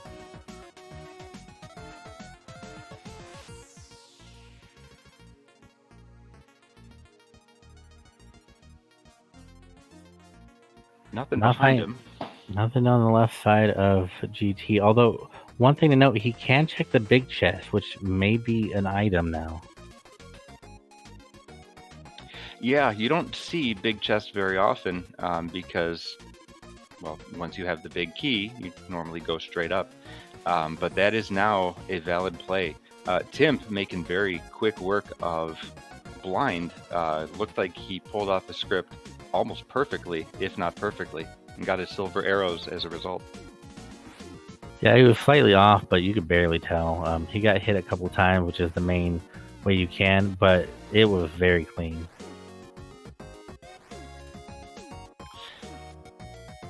So still going to have to get up to Skull Woods to get his ice rod.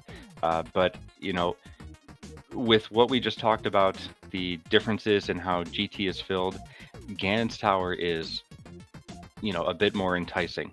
A lot of checks up here that you could find the ice rod, especially since ice rod is that item that can literally be anywhere except on Trinex. Yeah, that means 215 checks. That's quite a bit of variability.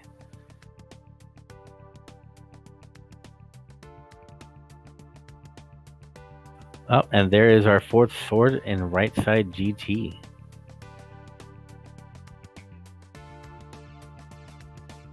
Yeah, so these guys are armed pretty well.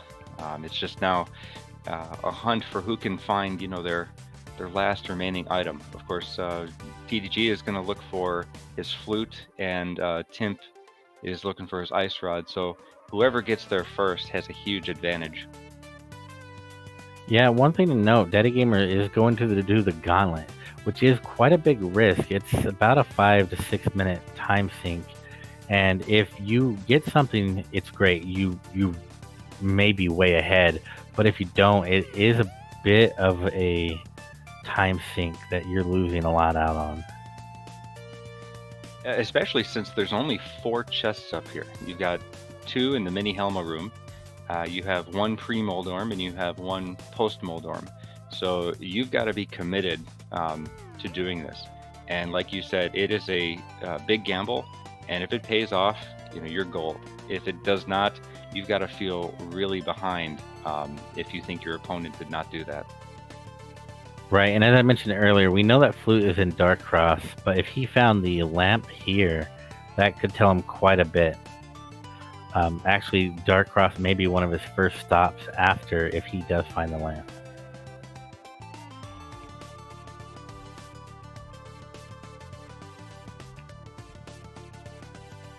So Timp is giving us our peek into TR, which is our first time seeing this. I'm always impressed when somebody gets that quick fire rod to hook shot on the left side. It's a very small window you can do that.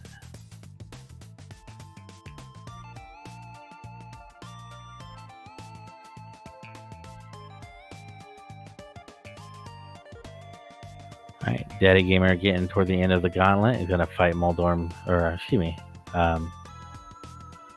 Landmoth one more time. My apologies. This time opting to go with Silver Arrow strats and clean. Perfect fight. Very clean. That was a really, really solid fight there. Yeah, I find actually shooting the arrows from up there, I mean, they're slow, so you really gotta know what you're doing. Alright, first Wizrobe room. Hopefully he'll give us a clean second Wizrobe room, and I'll feel satisfied.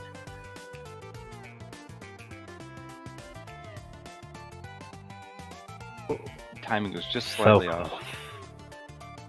That's the thing about the Wizrobe room. If you get that first clean hit, it's really fast and feels real good. If you don't get all 4 of them, it feels like you cannot get them in less than 3 cycles. Interesting route that Timp just did. He went to the fire rod room first, and then went to the shooter chest. Normally, I see a lot of people go to the shooter chest first and then fire rod. That was just an interesting little decision he made. I think it may have he either maybe accidentally left it there or went up first, not thinking he had to do it, because he obviously went past there since he had that key door unlocked. Mm-hmm. Yeah, the chain chomp chest actually was open, so he did go in there and then went back for it. Daddy Gamers now up in the area where the chests are, but did not find anything in these first 2. Alright, this is likely when he's starting to feel pretty nervous. He only has 2 more checks, and he's hoping that he didn't waste his time.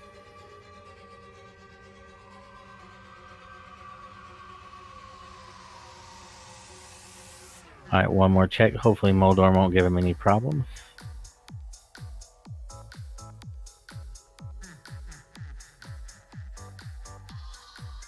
This time going with a Tempered Sword strat.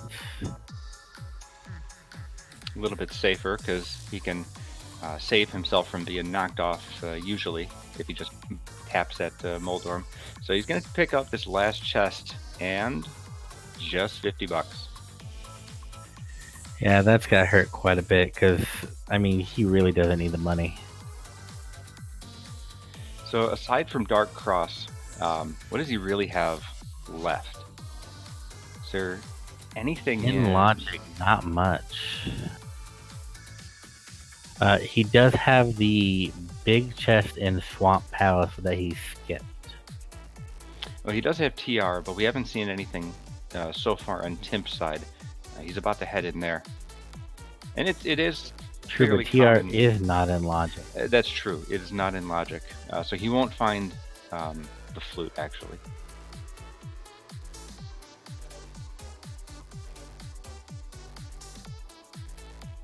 Still, I don't blame him from checking. It's like I said, he only has 2 items that he really needs, and if he finds one, he'll know that likely the other one's not going to be in this area. He'll have a good idea.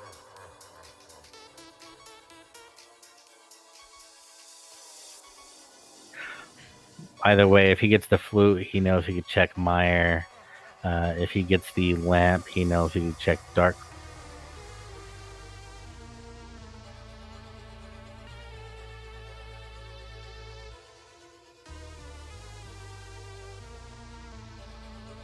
Alright, Tim making his way up past the big key door. We did get confirmation from Timp in the chat. He did just accidentally skip that first chest. I was giving him a bit of the doubt, assuming he made some genius play, but he's too humble for that. Yep, it's it's not my place to ever judge the runners intentionally. So I was also trying to give him the benefit of the doubt, but it's good for him him to own up to it. That was fine. So he is doing this dark room we just talked about, the one that is on rails. Trying to get in the right path to get on that switch first. He's gonna have to circle back around for this. Yeah, so essentially what you're trying to do is go down, right, and then, let's see, I believe down, down. That'll get you to the switch. And then when you get back onto the platform, you're going to go left, right, right, down, left, left. If you know the timing, that'll get you there every time. Yeah, after you hit the last curve on the track, you can just hold the direction you need to go, and you'll be set. So there are a few places you'll have to switch direction, but once you know it the first couple times, it's not a bad dark room to go to. Yeah, the trickiest parts are, one, if you want to stop and get that magic refill that Timp just did, you gotta know an extra spot to stop. The other thing is, when you get off of the platform to get that switch the first time with the red block, you're not quite lined up. You have to go up slightly or you'll miss it.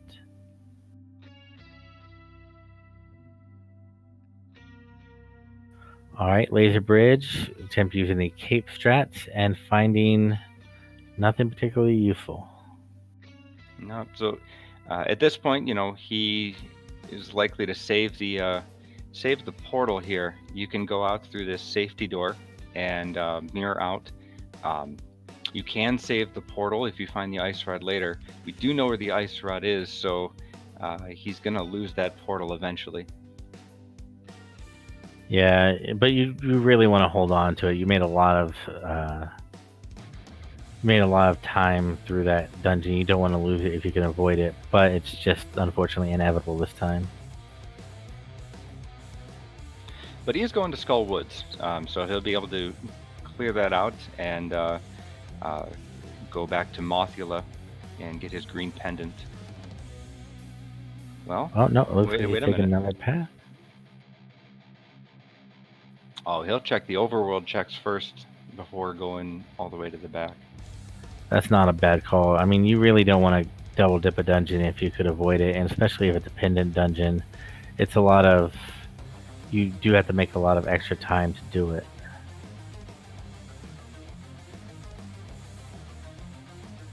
Alright, just finding those rupees up on the bumper ledge, and he's probably going to go down to the graveyard ledge.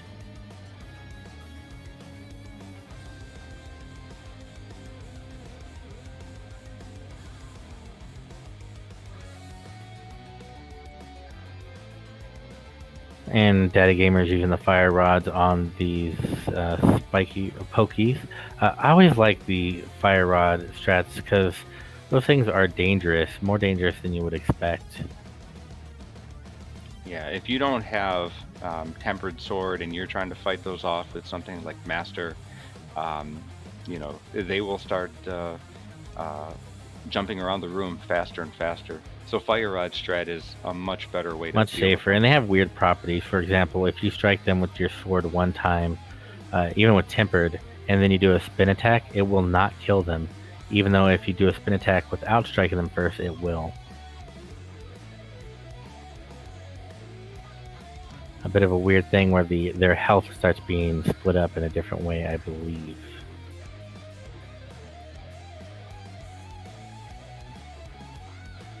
All right, it looks like Timp may actually be making the GT play now, which can't really blame him. Ice Rod could definitely be there. We just unfortunately know, unless it's in the tile room, that it is not there.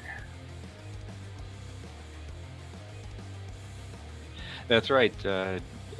Daddy Gamers did skip tile room. So, uh, you know, it, although we know where the items are aside from lamp, uh, lamp could be there, sure. Yeah, that Ice Rod, it's always a tricky one. And now we see Timp using that hookshot strat, and he also just misses it. Definitely tough to pull off consistently.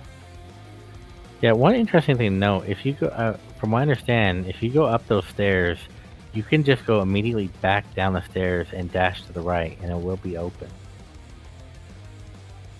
I think it might be slightly faster, but I've never actually tested it myself.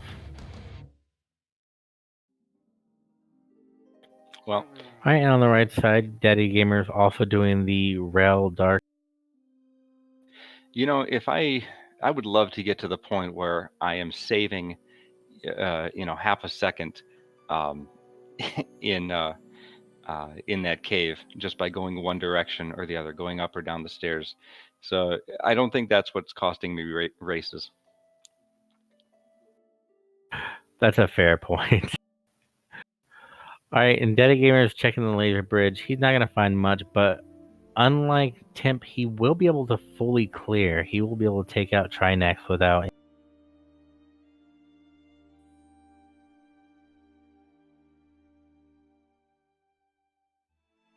All right, Daddy Gamer's contemplating the B strat.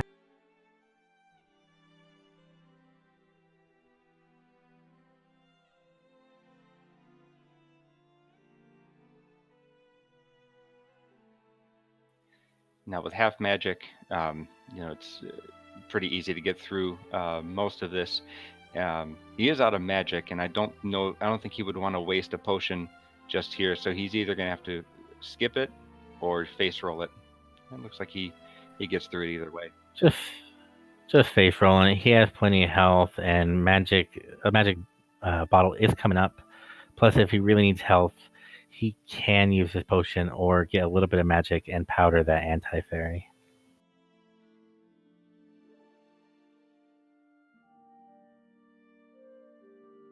All right, and Temp finding GT Big Key on number 7 rather than number 6.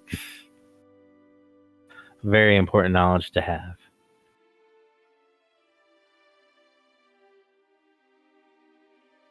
Okay, so now we get to fight the three-headed turtle here. So he's got his ice rod ready. Got his tempered sword. So, if he's just able to, make quick work of the two heads, I think the third head will be just fine and easy. He's been killing the rest of these bosses like nothing.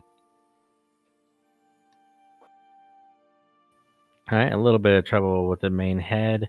Doesn't get the quickest cycle, but takes it out no problem. Using the safety potion, I completely understand that. I always recommend it if you even think there's a chance. Take that potion.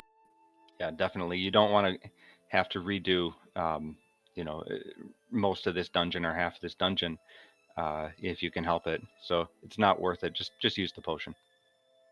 Yep, using it feels bad. Not using it feels worse. And he gets rewarded with another potion. Probably feeling extra good with that decision now. But now he does still have to find that flute or that lamp.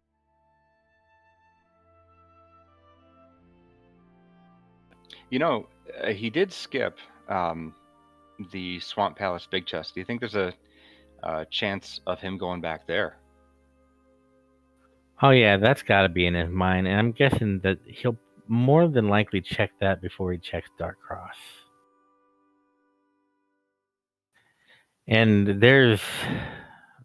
I'm not sure. I think at this point, lamp either has to be in there or I don't think there are many checks left, honestly, that we haven't seen. We've seen everything in Meyer and the Meyer area. He hasn't, but I don't think there's really anything we haven't seen besides that. Yeah, collectively, I think we've seen just about everything except Tile Room and the big chest in Gannett Tower.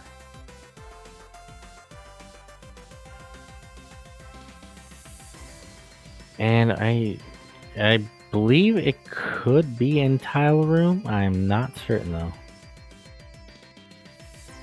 It should be. So yeah, because Death Mountain is. Well, wait a minute. Yeah, it definitely could be. Death Mountain's in Logic. You could get to Dark Death Mountain, and the only thing that is blocking it is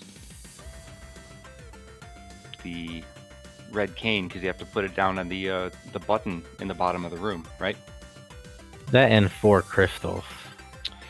Yeah, but I think there were 4 crystals that were in Logic without lamp, so. Timp checking the big chest and just finding bombs. That is unfortunate. There you go. How often do you really see that, you know? I feel like you're going to see it more often now. V31, I mean, it made a few changes. Just a lot of those changes, I believe, will make a lot of things happen more often. Dark Room being one of them, and I think Ganon GT Big Chest for a lower crystal count is probably going to be enough.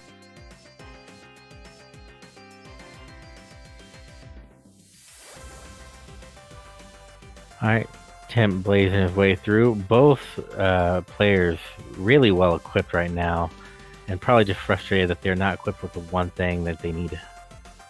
Yeah, both players now have the red mail. Timp is, 2 screens away from finding his red sword, and he has almost a full set of hearts. So, like I said, they are armed to the teeth, just not quite ready to beat the game.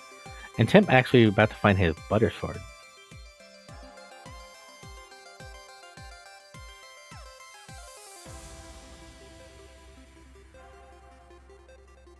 And there it is. I gotta imagine DaddyGamers is probably going to go to Swamp next. I don't think he has anything left.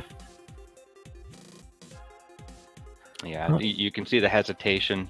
Yep, he is definitely headed in that direction. Although he left that portal there, so he may not. Did he check Ice Rod Cave earlier? I thought he did. I made a comment that he was on one end of the map and Timp was on the other end in Agina's cave. So I got to feel like he did. That. So Timp actually heading up into the gauntlet area. Yeah. Oh, that's definitely going to keep it a lot closer because, like I said, that is a huge time sink. So if your opponent doesn't do it as well, it's going to make a big difference. So this is definitely good for Dad.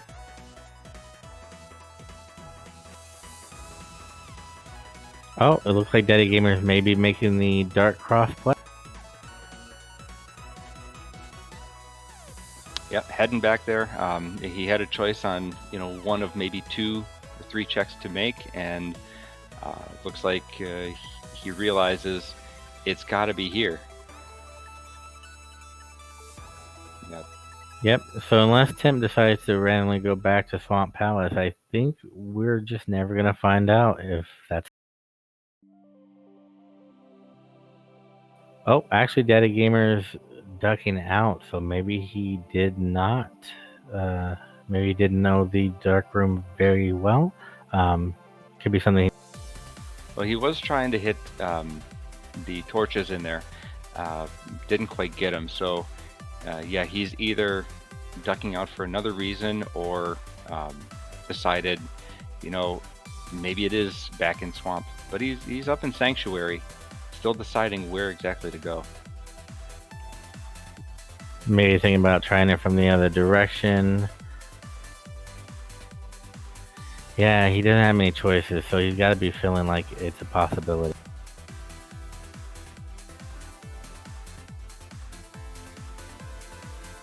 Alright, we have Landmost 2 over on 10 side with Butters 4. I can't imagine it'll be too difficult for him.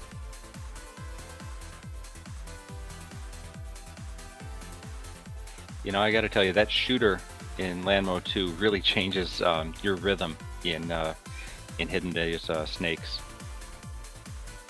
Oh, it definitely does. And yeah, DaddyGamers having a hard time deciding what to do. The thing about Dark Cross is it is definitely in logic now, but those torches are in weird spots. Yeah, if you come from the front, your first torch, I don't believe, is near you. Your first torch is all the way on the north side of that room. So you've got to, it's not hard to get up there, but you've got to get all the way into the back, and then you can light that torch.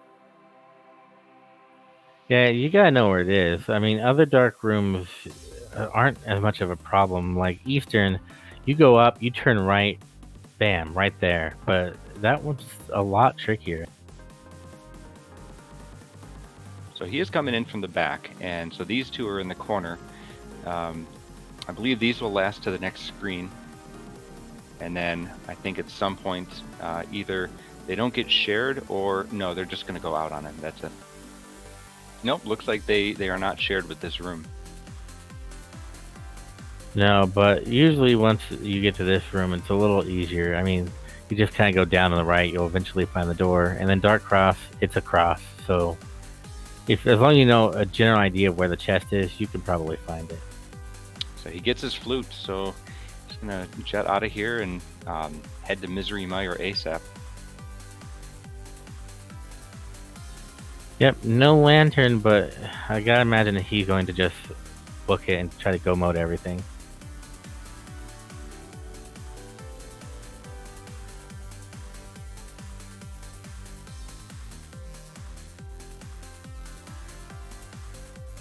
Alright, gonna go activate it and likely go straight to Mire. And then after that, I think he's ready for Ganon, actually.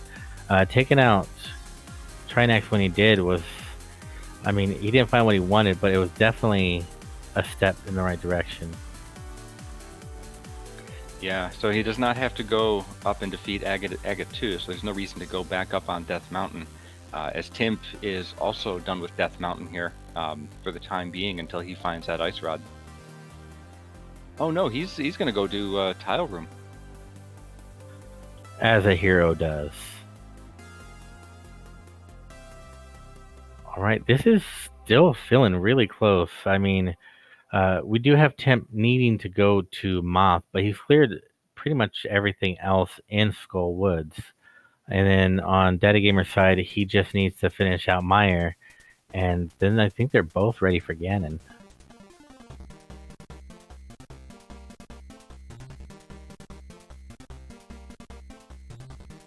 Oh, no. The attempt does still need Trinax. My apologies. Yeah, he still has that that last crystal. So they're both one crystal away. DaddyGamers is still looking for that lamp anywhere he can find it. Yeah, he can probably make it through the Misery Mire Dark Room, but you really don't want to.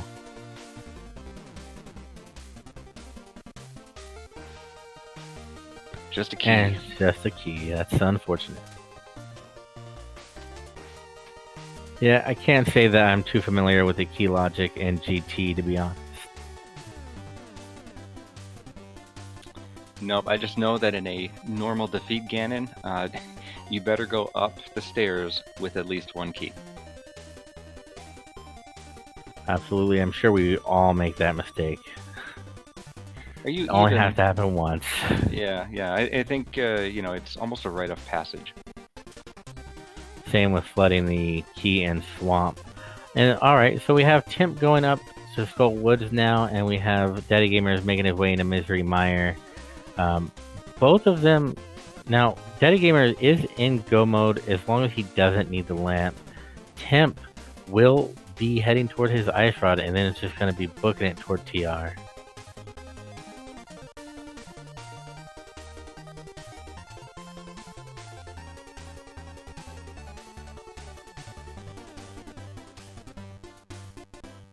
Oh, and I did have a bit of misunderstanding. Apparently, Timp has not cleared out most of Skullwoods. Yeah, I didn't think. Yeah, is this the first time he's actually been up here? Because I know Daddy Gamers obviously went up there, but he did do these clears. I don't recall Timp doing it. Yeah, I'm not certain. But one thing on Tim's side, he just showed off a bomb jump to get over to that big chest.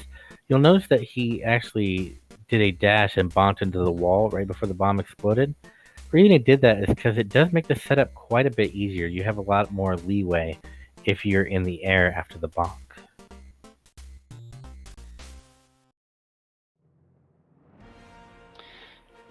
So we do have a bit of information from chat. So Timp did go to the back of Skullwoods earlier, and that's where he found Bombos. So this is his second dip into this. Oh, yes, I do remember that now. Okay.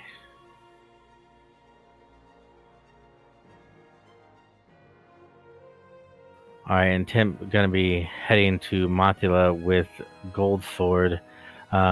Really shouldn't be any trouble at this point with as much health and defense as he has, and pretty much every strong weapon in the game. Yeah, it's unlikely that he's going to have much trouble with this or anything else from this point on.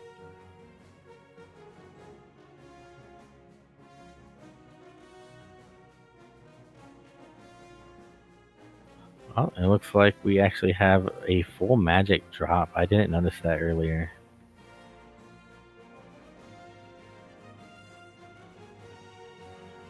Daddy Gamer is going to get his fourth sword up here.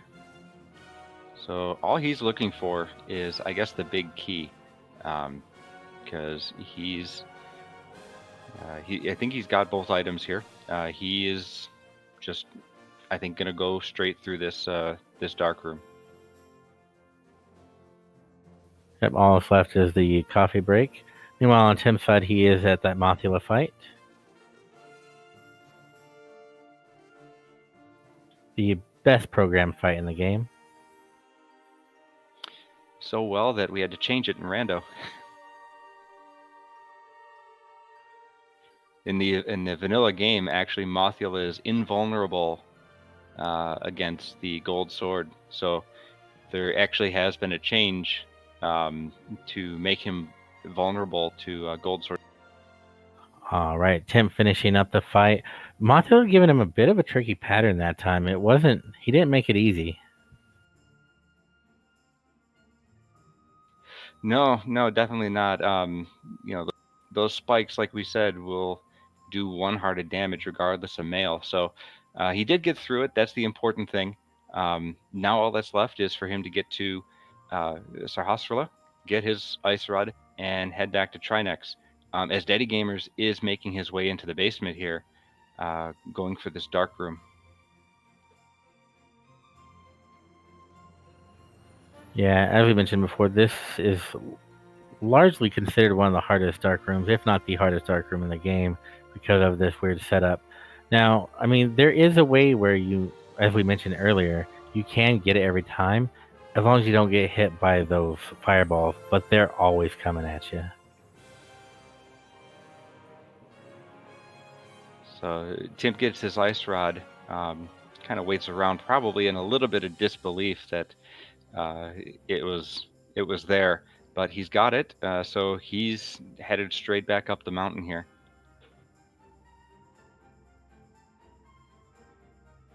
TDG really trying to set this up. It is very difficult to get the position right and land that on the button.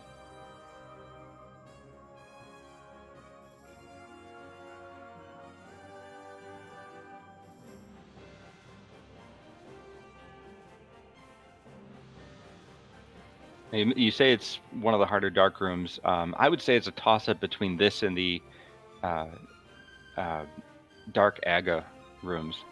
I would not go to Aghanim without a lamp for sure. That's fair, and Aga is rarely actually as useful as this dark room. I haven't learned Aga, and I honestly don't see too much reason to right now. But I did learn this one because I knew it would come up. So I think the Aga Dark Room makes a little bit more sense in Key Sanity if you wanted to go through there. Oh, and DaddyGamers does take a death in that room.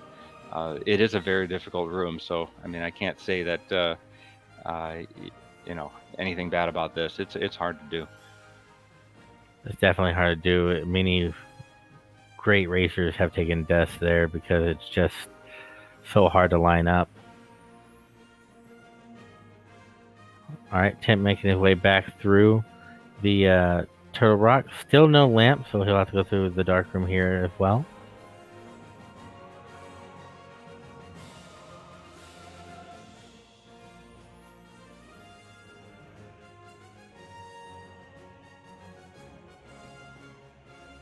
All right, just cleaning up this room, making his way through. Luckily, he could just run straight to the back now, just go through the locked doors and get straight to the dark rooms. Yeah, without having to go to the outside, without having to go back to, um, he doesn't have to go back to this pokey room, but without having to go through some of these rooms, yeah, you can go straight to Trinex. Probably just another one of those force of habit things. You know, you get into a certain pattern, a certain amount of muscle memory just takes you where you may feel like you normally would need to go, even if you don't necessarily have to. Yeah, it's definitely hard to break some of those habits when you are so used to doing it over and over. You're gonna you're gonna do it even when you don't want to. Yeah, something a little interesting on Tim's side that I can totally relate to. Checking that big key or that big chest just real quick to make sure he did get that earlier.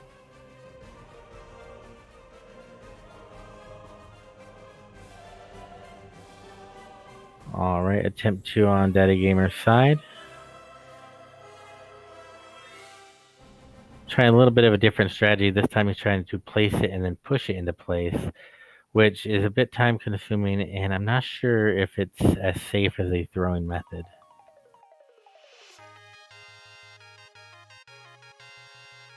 You know, whatever works. It is a little bit slower, and if you do push it too far, you've got to destroy it and start over again.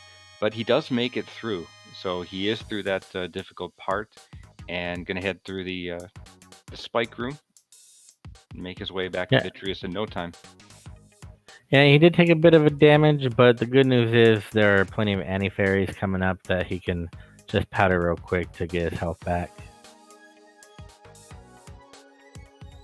And with Silvers, he's going to have a very quick Vitreous.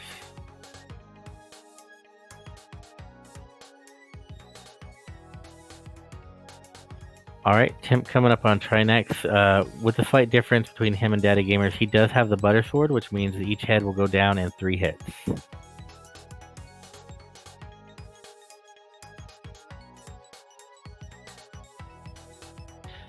Yeah, so actually, this is really close. Both of them are at their last boss. Daddy Gamers one screen away from Vitreous, who is probably going to go down fairly quickly with the silver arrows.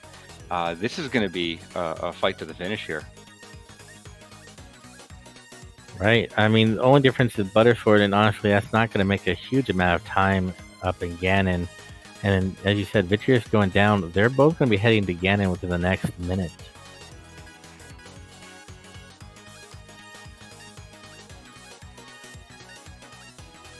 And there's crystal number 7 for Timp. So he is able to get straight to Ganon, and Daddy Gamers, seconds away from picking up his 7th, also going to make his way straight to Ganon, I'd imagine. Both of them are fully equipped, and I don't think there's any need for either of them to go back for potions at this point. No, it seems unlikely. I mean, you may still get a safety potion if you're not completely comfortable, but I think they both are. One thing to note on Daddy Gamer's side is a fun fact. He actually only had to put one silver arrow into Vitreous. Apparently, he did a damage while Vitreous was still in the goo. That's right. Normally it does take two, but there might be a few frames where he's vulnerable, and while he was swinging his sword, he must have damaged him. You're right.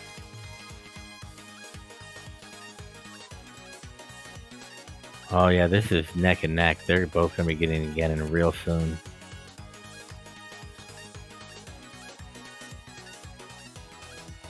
So it's really just down to execution. Timp and TDG, either one of them at this point could just take a fall, or they don't have to worry about torch glitch. It's really just make a clean fight, and either one of them could get this. Yeah, or if maybe one of them misses a hit after a teleport during the fire bat time, it may also be just enough. It's very close. Alright, Timp being the first one in. Gets all 6 hits in on the first phase, going into the...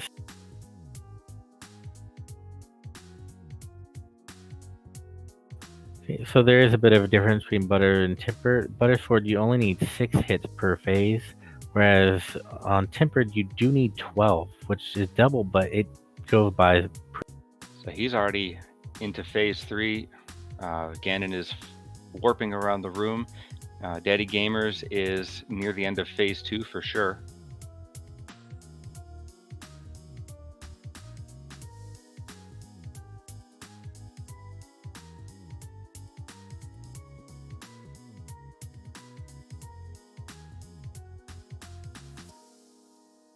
Both on the third phase, really neck and neck. Yeah, they are just one hit difference here. Timp has now his fourth set of tiles disappearing, and then Daddy Gamer's about to get his third on his next hit. Ooh, Timp definitely feeling the pressure of being right next to Ganon.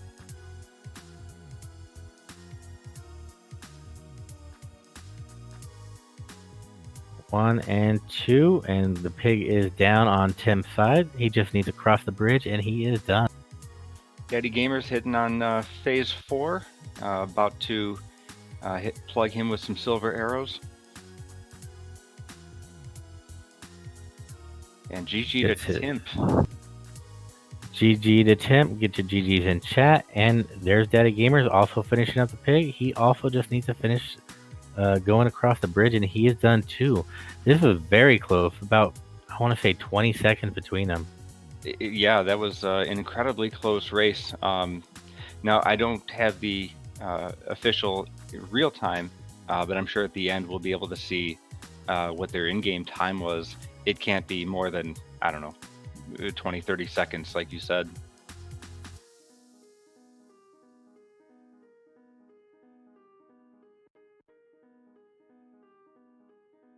All right, and that's GG to both players. I believe they're both in chat. Maybe we can get them in for an interview.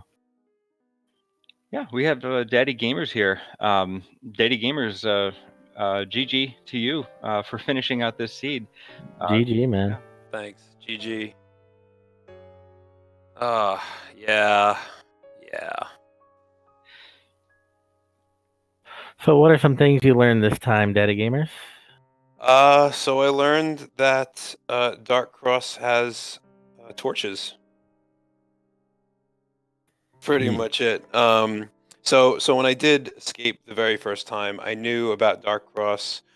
I knew it was a dark room, and I knew with version 31 that they had changed the logic that Lamp and Fire Rod now gave logic to certain dark rooms. I had forgotten that Dark Cross was one of them. I knew about Pod Turtle Room. I knew about the Pod Basement, but I forgot about.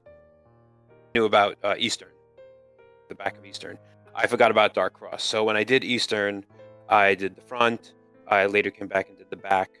And I told myself, don't worry about Dark Cross. It's not in Logic anyway, and it's only one item, one location. And so that is pretty much why I ran around looking for flute forever. I wasn't worried about the lamp. I just needed that flute so I could do Mire. And I last locationed it. You know, Daddy Yeah. Gamers, you took care of like every boss like it was nothing. There, you know, Thanks. from I think a lot of it had to do with some of the equipment, but you took down like Landmo too with silvers. So a lot of your execution, I think, definitely made up some time during that hunt for the flute for sure. Thanks. Yeah. So it's funny you mentioned the silvers in particular. I'm more of a rhythm guy, so I listen for audio cues. Silvers are actually harder because they take longer to get there, and you have to time it right. But I'm actually better with the silvers than the fire rod, which I know is counterintuitive. Most people are better with the fire rod, but for whatever reason, I've just got that pattern down with the silvers. So I actually prefer silvers for Lamola's fight when I can.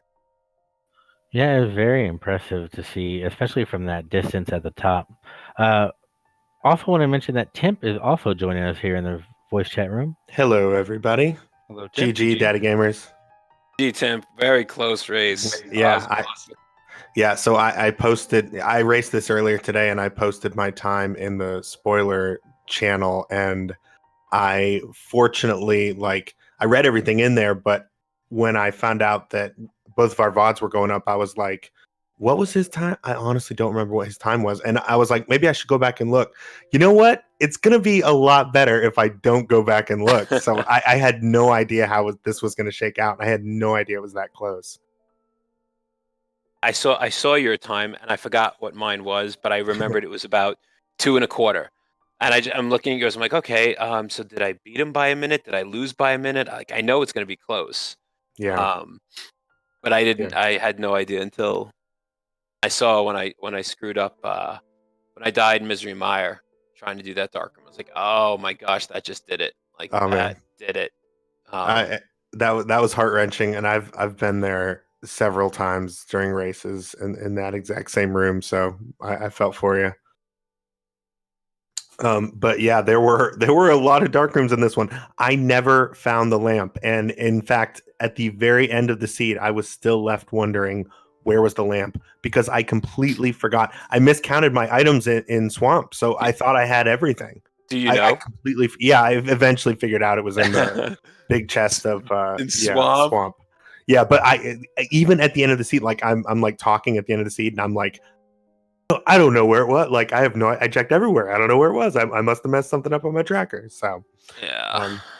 But yeah, I did have a map of all the dark rooms up right next to the game window, and that's something I've been doing for pretty consistently for a while, and I'm never going back. It's so nice to be able to do that.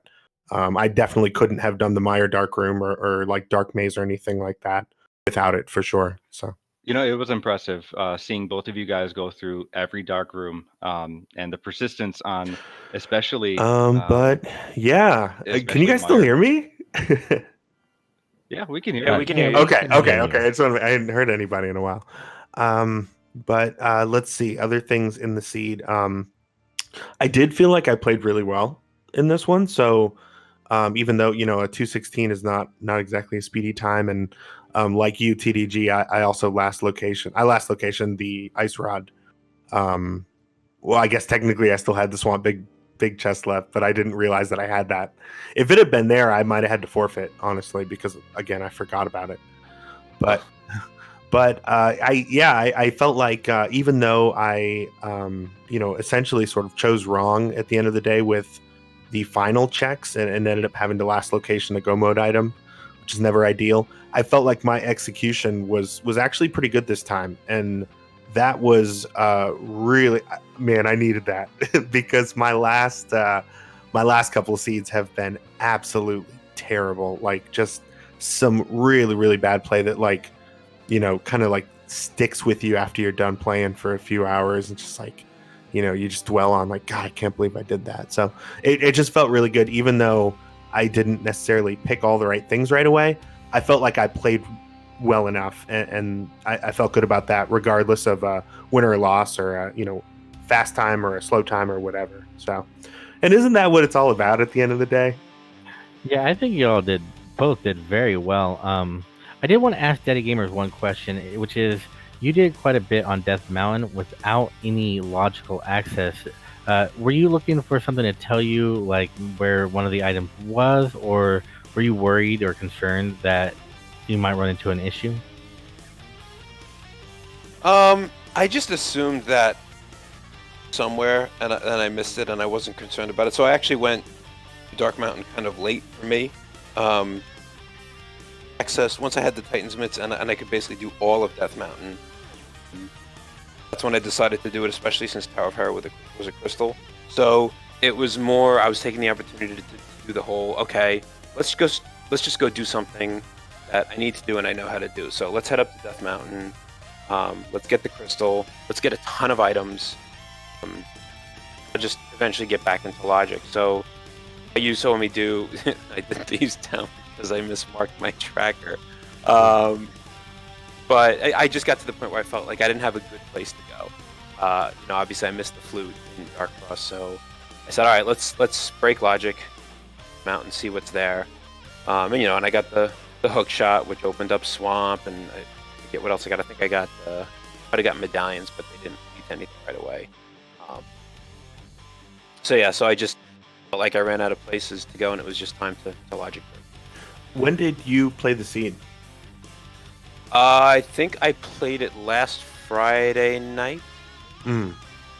Just played it solo. I obviously I streamed it. I bantering in my chat, poking fun of me as someone who had already run it. But yeah, I'm pretty sure it was Friday night.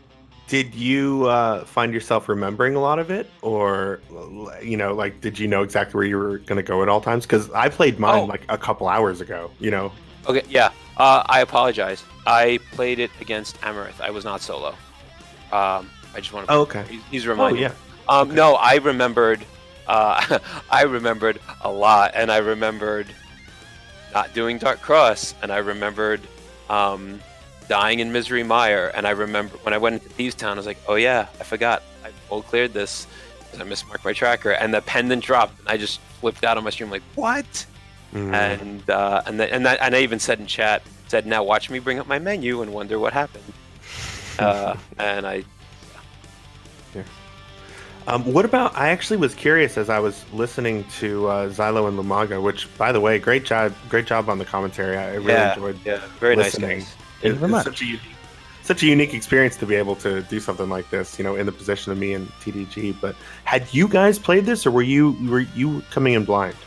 So I have to admit, I actually was one of the watchers of Daddy Gamer's stream on Friday night, so don't anybody answer all at once or anything. And yeah, me and Lumaga actually played it on the first night, and we actually got very close times. I believe it was within 50 seconds of each other. Oh wow! Yeah, they were very close. There was apparently some issues putting VODs together. There was just a lot of cursed video that was not usable, I guess, for this sort of thing. Because I was kind of asked to play this, not really asked, but it was mentioned it would be cool if someone else played this today, and I was like, well, that kind of works out with my schedule. But several people have played this, but this is, I guess, we couldn't use some of the footage. Well, there are just a few issues. My stream actually cut out for the last hour, and then also Lumaga is doing commentary, so we didn't really want to do our streams anyway. That's fair. Yeah. And we just had a couple of people who didn't want, they didn't feel like they played well enough to where they would be comfortable putting it up there, or they didn't stream. That's fair. Hey, like I just said, I felt good about this seed, but the last two, I would have been embarrassed for y'all to see some of. I mean, I guess you can go to my VODs and watch if you really want to, but I just played so terrible and made some really bad choices. So I totally get that. I can totally understand that. So I have a question for. Yeah, this one was unique for sure. It seemed like, from what I read in the spoiler thread, that it's interesting that we were able to take our two VODs and put them together, because I think they were pretty representative of what happened to most people, which is that either they were looking for the ice rod for a really long time, or they were looking for the flute for a really long time. So it was cool to see kind of both sides of that struggle, and see them both start and come together in pretty much the exact same place.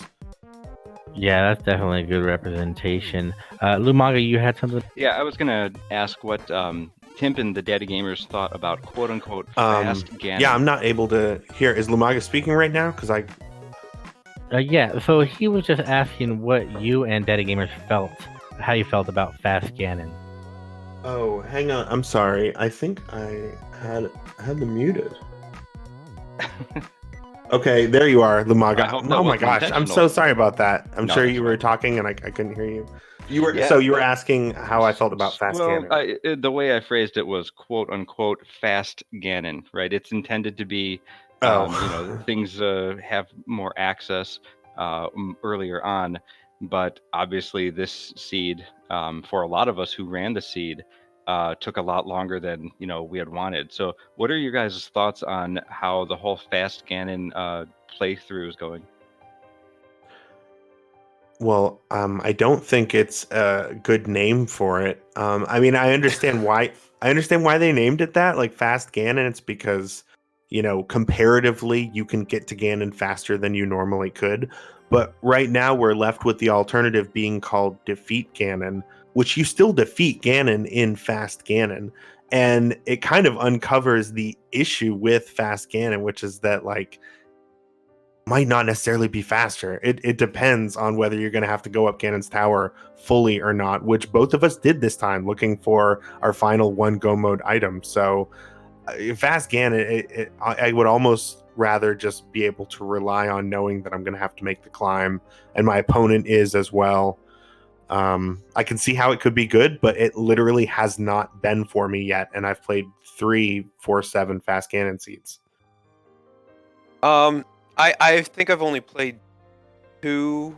I played 2 that were 4/7. I've done a couple. I've actually tried some of the random crystal seeds, which I actually do like. But as far as the designated 4/7, I don't think I've played enough to exercise judgment, because so let's look at the seed for an example. Oh, it looks terrible. I climbed all of GT and got nothing, and I wasted. I didn't get the logic right. I mean, my flute, that never would have happened, because I'm pretty sure I did Skull Woods and got my ice rod before GT. Had I read the seed correctly and understood, well, not read the seed correctly, had I understood the logic better and known, I should have done Dark Cross when I did Escape. And Fast Ganon would have been a true Fast Ganon, and I never would have touched GT. I don't agree with the idea that it's just a giant pendant dungeon. I feel like it's something else, and you're eventually going to see which items you don't have and have access to, and then it's going to be a judgment call. I have logic to Death Mountain really early. Easy crystal dungeons. There's probably something in GT. Yeah. Now, I will say, even as I was going to Ganon's Tower, even before I got there, I sort of had a feeling that it wasn't going to have the ice rod. And I don't know. I mean, it's easy to say that now because I know that it didn't, and I've seen it twice prove out that it didn't at this point. But I had a feeling I had literally everything else except for the ice rod. And it was like, just because I have 4 crystals, now that one ice rod's going to be in there, it didn't seem likely. And then I was going through Ganon's Tower, and it was like nothing but bombs and red rubies and like super inconsequential stuff. And even as I was climbing Ganon's Tower, I was like, this is not gonna pay out. Like I'm pretty sure of it, but it's 4 items and I'm up here right now. Like, when else am I gonna be up here to do this? If it does end up being up here, which that has happened to me, where I was like, no, I don't have time for that, and I left. You paid dearly for that. So I was like, yeah, I'm gonna climb Ganon's Tower, even though this all feels very wrong. I can't risk it being up there and me skipping it. So I guess I'm gonna do it. Fortunately we both did it, but that's the situation I feel like I'm always finding myself in when we change the crystal and GT count. Yeah, it's definitely a hard call to make with that big of a check and that much of a time sink, especially because you needed the ice rod. It could be literally almost anywhere. Just Right. 215 different places it could be. Yeah. Yeah, and I mean, of course, that's always in the back of your head too. But yeah, it just something didn't feel right, and I don't know. I'm hesitant to say like from now on, whenever I feel that way, I'm gonna act on it because next time I'll do that, and that'll bite me in the ass. That's just the nature of randomizer. So I don't know. Yeah, there's not a universal correct answer for this, and I think that's why there's a lot of discussion around this mode. Especially in a competitive setting, there's a lot of variance, and we were talking about it in the commentary. Of course, one person could go to GT, one person might not, and if you go but it's a bust, you better hope your opponent did too. So I think it leaves too much variance. I think it is a misnomer. Maybe open Ganon would have been a better one, but I think the term open has a different definition here.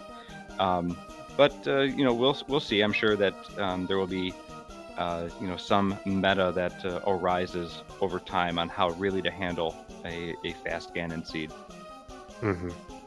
I agree, and I just think we don't know what it is yet because it's new. I think it's the same thing with hints. We saw it at a really small scale with things like, oh gosh, what is it, Spectacle Rock hint, right? You used to just item, and if you don't need it, you would skip it. And what was the new meta? The new meta was to go because you're going to get the hint, and if the item happens to be useful, even better. But you're going to go get that hint anyway. There's going to be a meta that eventually gets fleshed out with whether it's okay. As soon as you have access after 4 crystals, you go. Like the odds are just too great in your favor, and if it doesn't work, it doesn't work, or vice versa. We don't know what it is yet, but fleshed out. Do you guys see some change coming in the way that we into GT, or do you think that the hope room to left side and then finish up right side? Because like I came back and did tile room, and I was like, should I have done this earlier? Should I really not be doing this at all? I was sort of running out of checks, so I felt okay doing it. But do you think the order that we check the chests in might change? I could definitely see that happening. I mean, you're not looking for the big key anymore. You're just looking for an item. Hope room is, it's a hope room. If you find a key and big key there, you go straight to the back. But if you're just looking for an item, I can see just going straight left side being. Yeah. I think it's going to be. This is going to sound silly, or not silly. It's going to sound crazy. It's going to be item dependent, right? If you don't have a whole lot of other places to go, and you've got the fire rod and the red cane, you're going GT and you're going full right side. Don't have the fire rod or the red cane, you have the hook shot. Going into hope room, but then you're going full left side. You may not be able to do both. So I think it's going to be item dependent in terms of whether you're just full clearing GT or it's nowhere better to go. 16 of the 22 chests, that are in GT right now. So I'm just going to go. All right, and just wrap things up. Do either of you have any finishing thoughts? No, again, just GG. I think this was super fun. When I was racing, I was imagining, or when I was playing, I sort of had the mentality of like, I'm racing right now because I knew people would be watching it later. So super fun to, I think we should think of all of our, play that way. But thank you so much to the crew, Xilo and Lumaga again. You guys sounded great. Really enjoyed listening to your commentary. Shout outs to LadyBoxthief for the tracking, and huge shout outs to Amarith for restreaming and throwing all this together for us. No, we've talked to Seed to Death and talked about it. So thank you to everyone for putting this together. Really appreciate it. Yeah, and actually, Tim, thanks to you and the rest of the Go Mode guys for putting this out every other week. Oh, yeah. And of course, it's a good community thing. It brings a lot of us together. It adds some additional races, and in the off season, right, there's no tournaments going on. Everyone loves to watch people race, so this is a great way to to have this happen. So thanks. Yeah, happy to do it. Yeah, we're gonna keep doing it. I'm excited to keep rolling these out. In fact, the next one, I've sort of got some ideas for kind of a mode for it. It's a little, it's not exactly an open or a standard, so I might do that plus another one. But yeah, definitely excited to keep rolling these out every other week. So yeah. All right, we're definitely looking forward to that. Again, thank you, Timp. Thank you, DaddyGamers. We definitely couldn't have had this restream without you. LadyBoxthief, as a tracker, you did a fantastic job. We never had any problems with that. Amarith, doing the restream, you were pretty much the backbone of this whole thing, and we definitely couldn't have done it without you. And then Lumaga, you also did a fantastic job as my co-commentator. And you have any last thoughts as well? No, I think you also did a great job with commentary. I thank the racers, the rest of our crew, and everybody who watched. I'm sure they had a lot of fun watching these guys race. So, good job all around. Thanks to everyone for tuning in. Sorry about the mute, Lumaga. I feel bad. Don't feel too bad. Okay. All right. Well, on behalf of the whole crew and the racers, thank you everyone for watching. If you want to learn more about Go Mode, definitely go to the GoModePodcast.com and join the Go Mode Discord. We're a great community. We love having new members, and you'll be welcome with open arms. Again, this is Xilo, and I'm joined by Lumaga, and you all have a great night. Thanks. See ya. Right.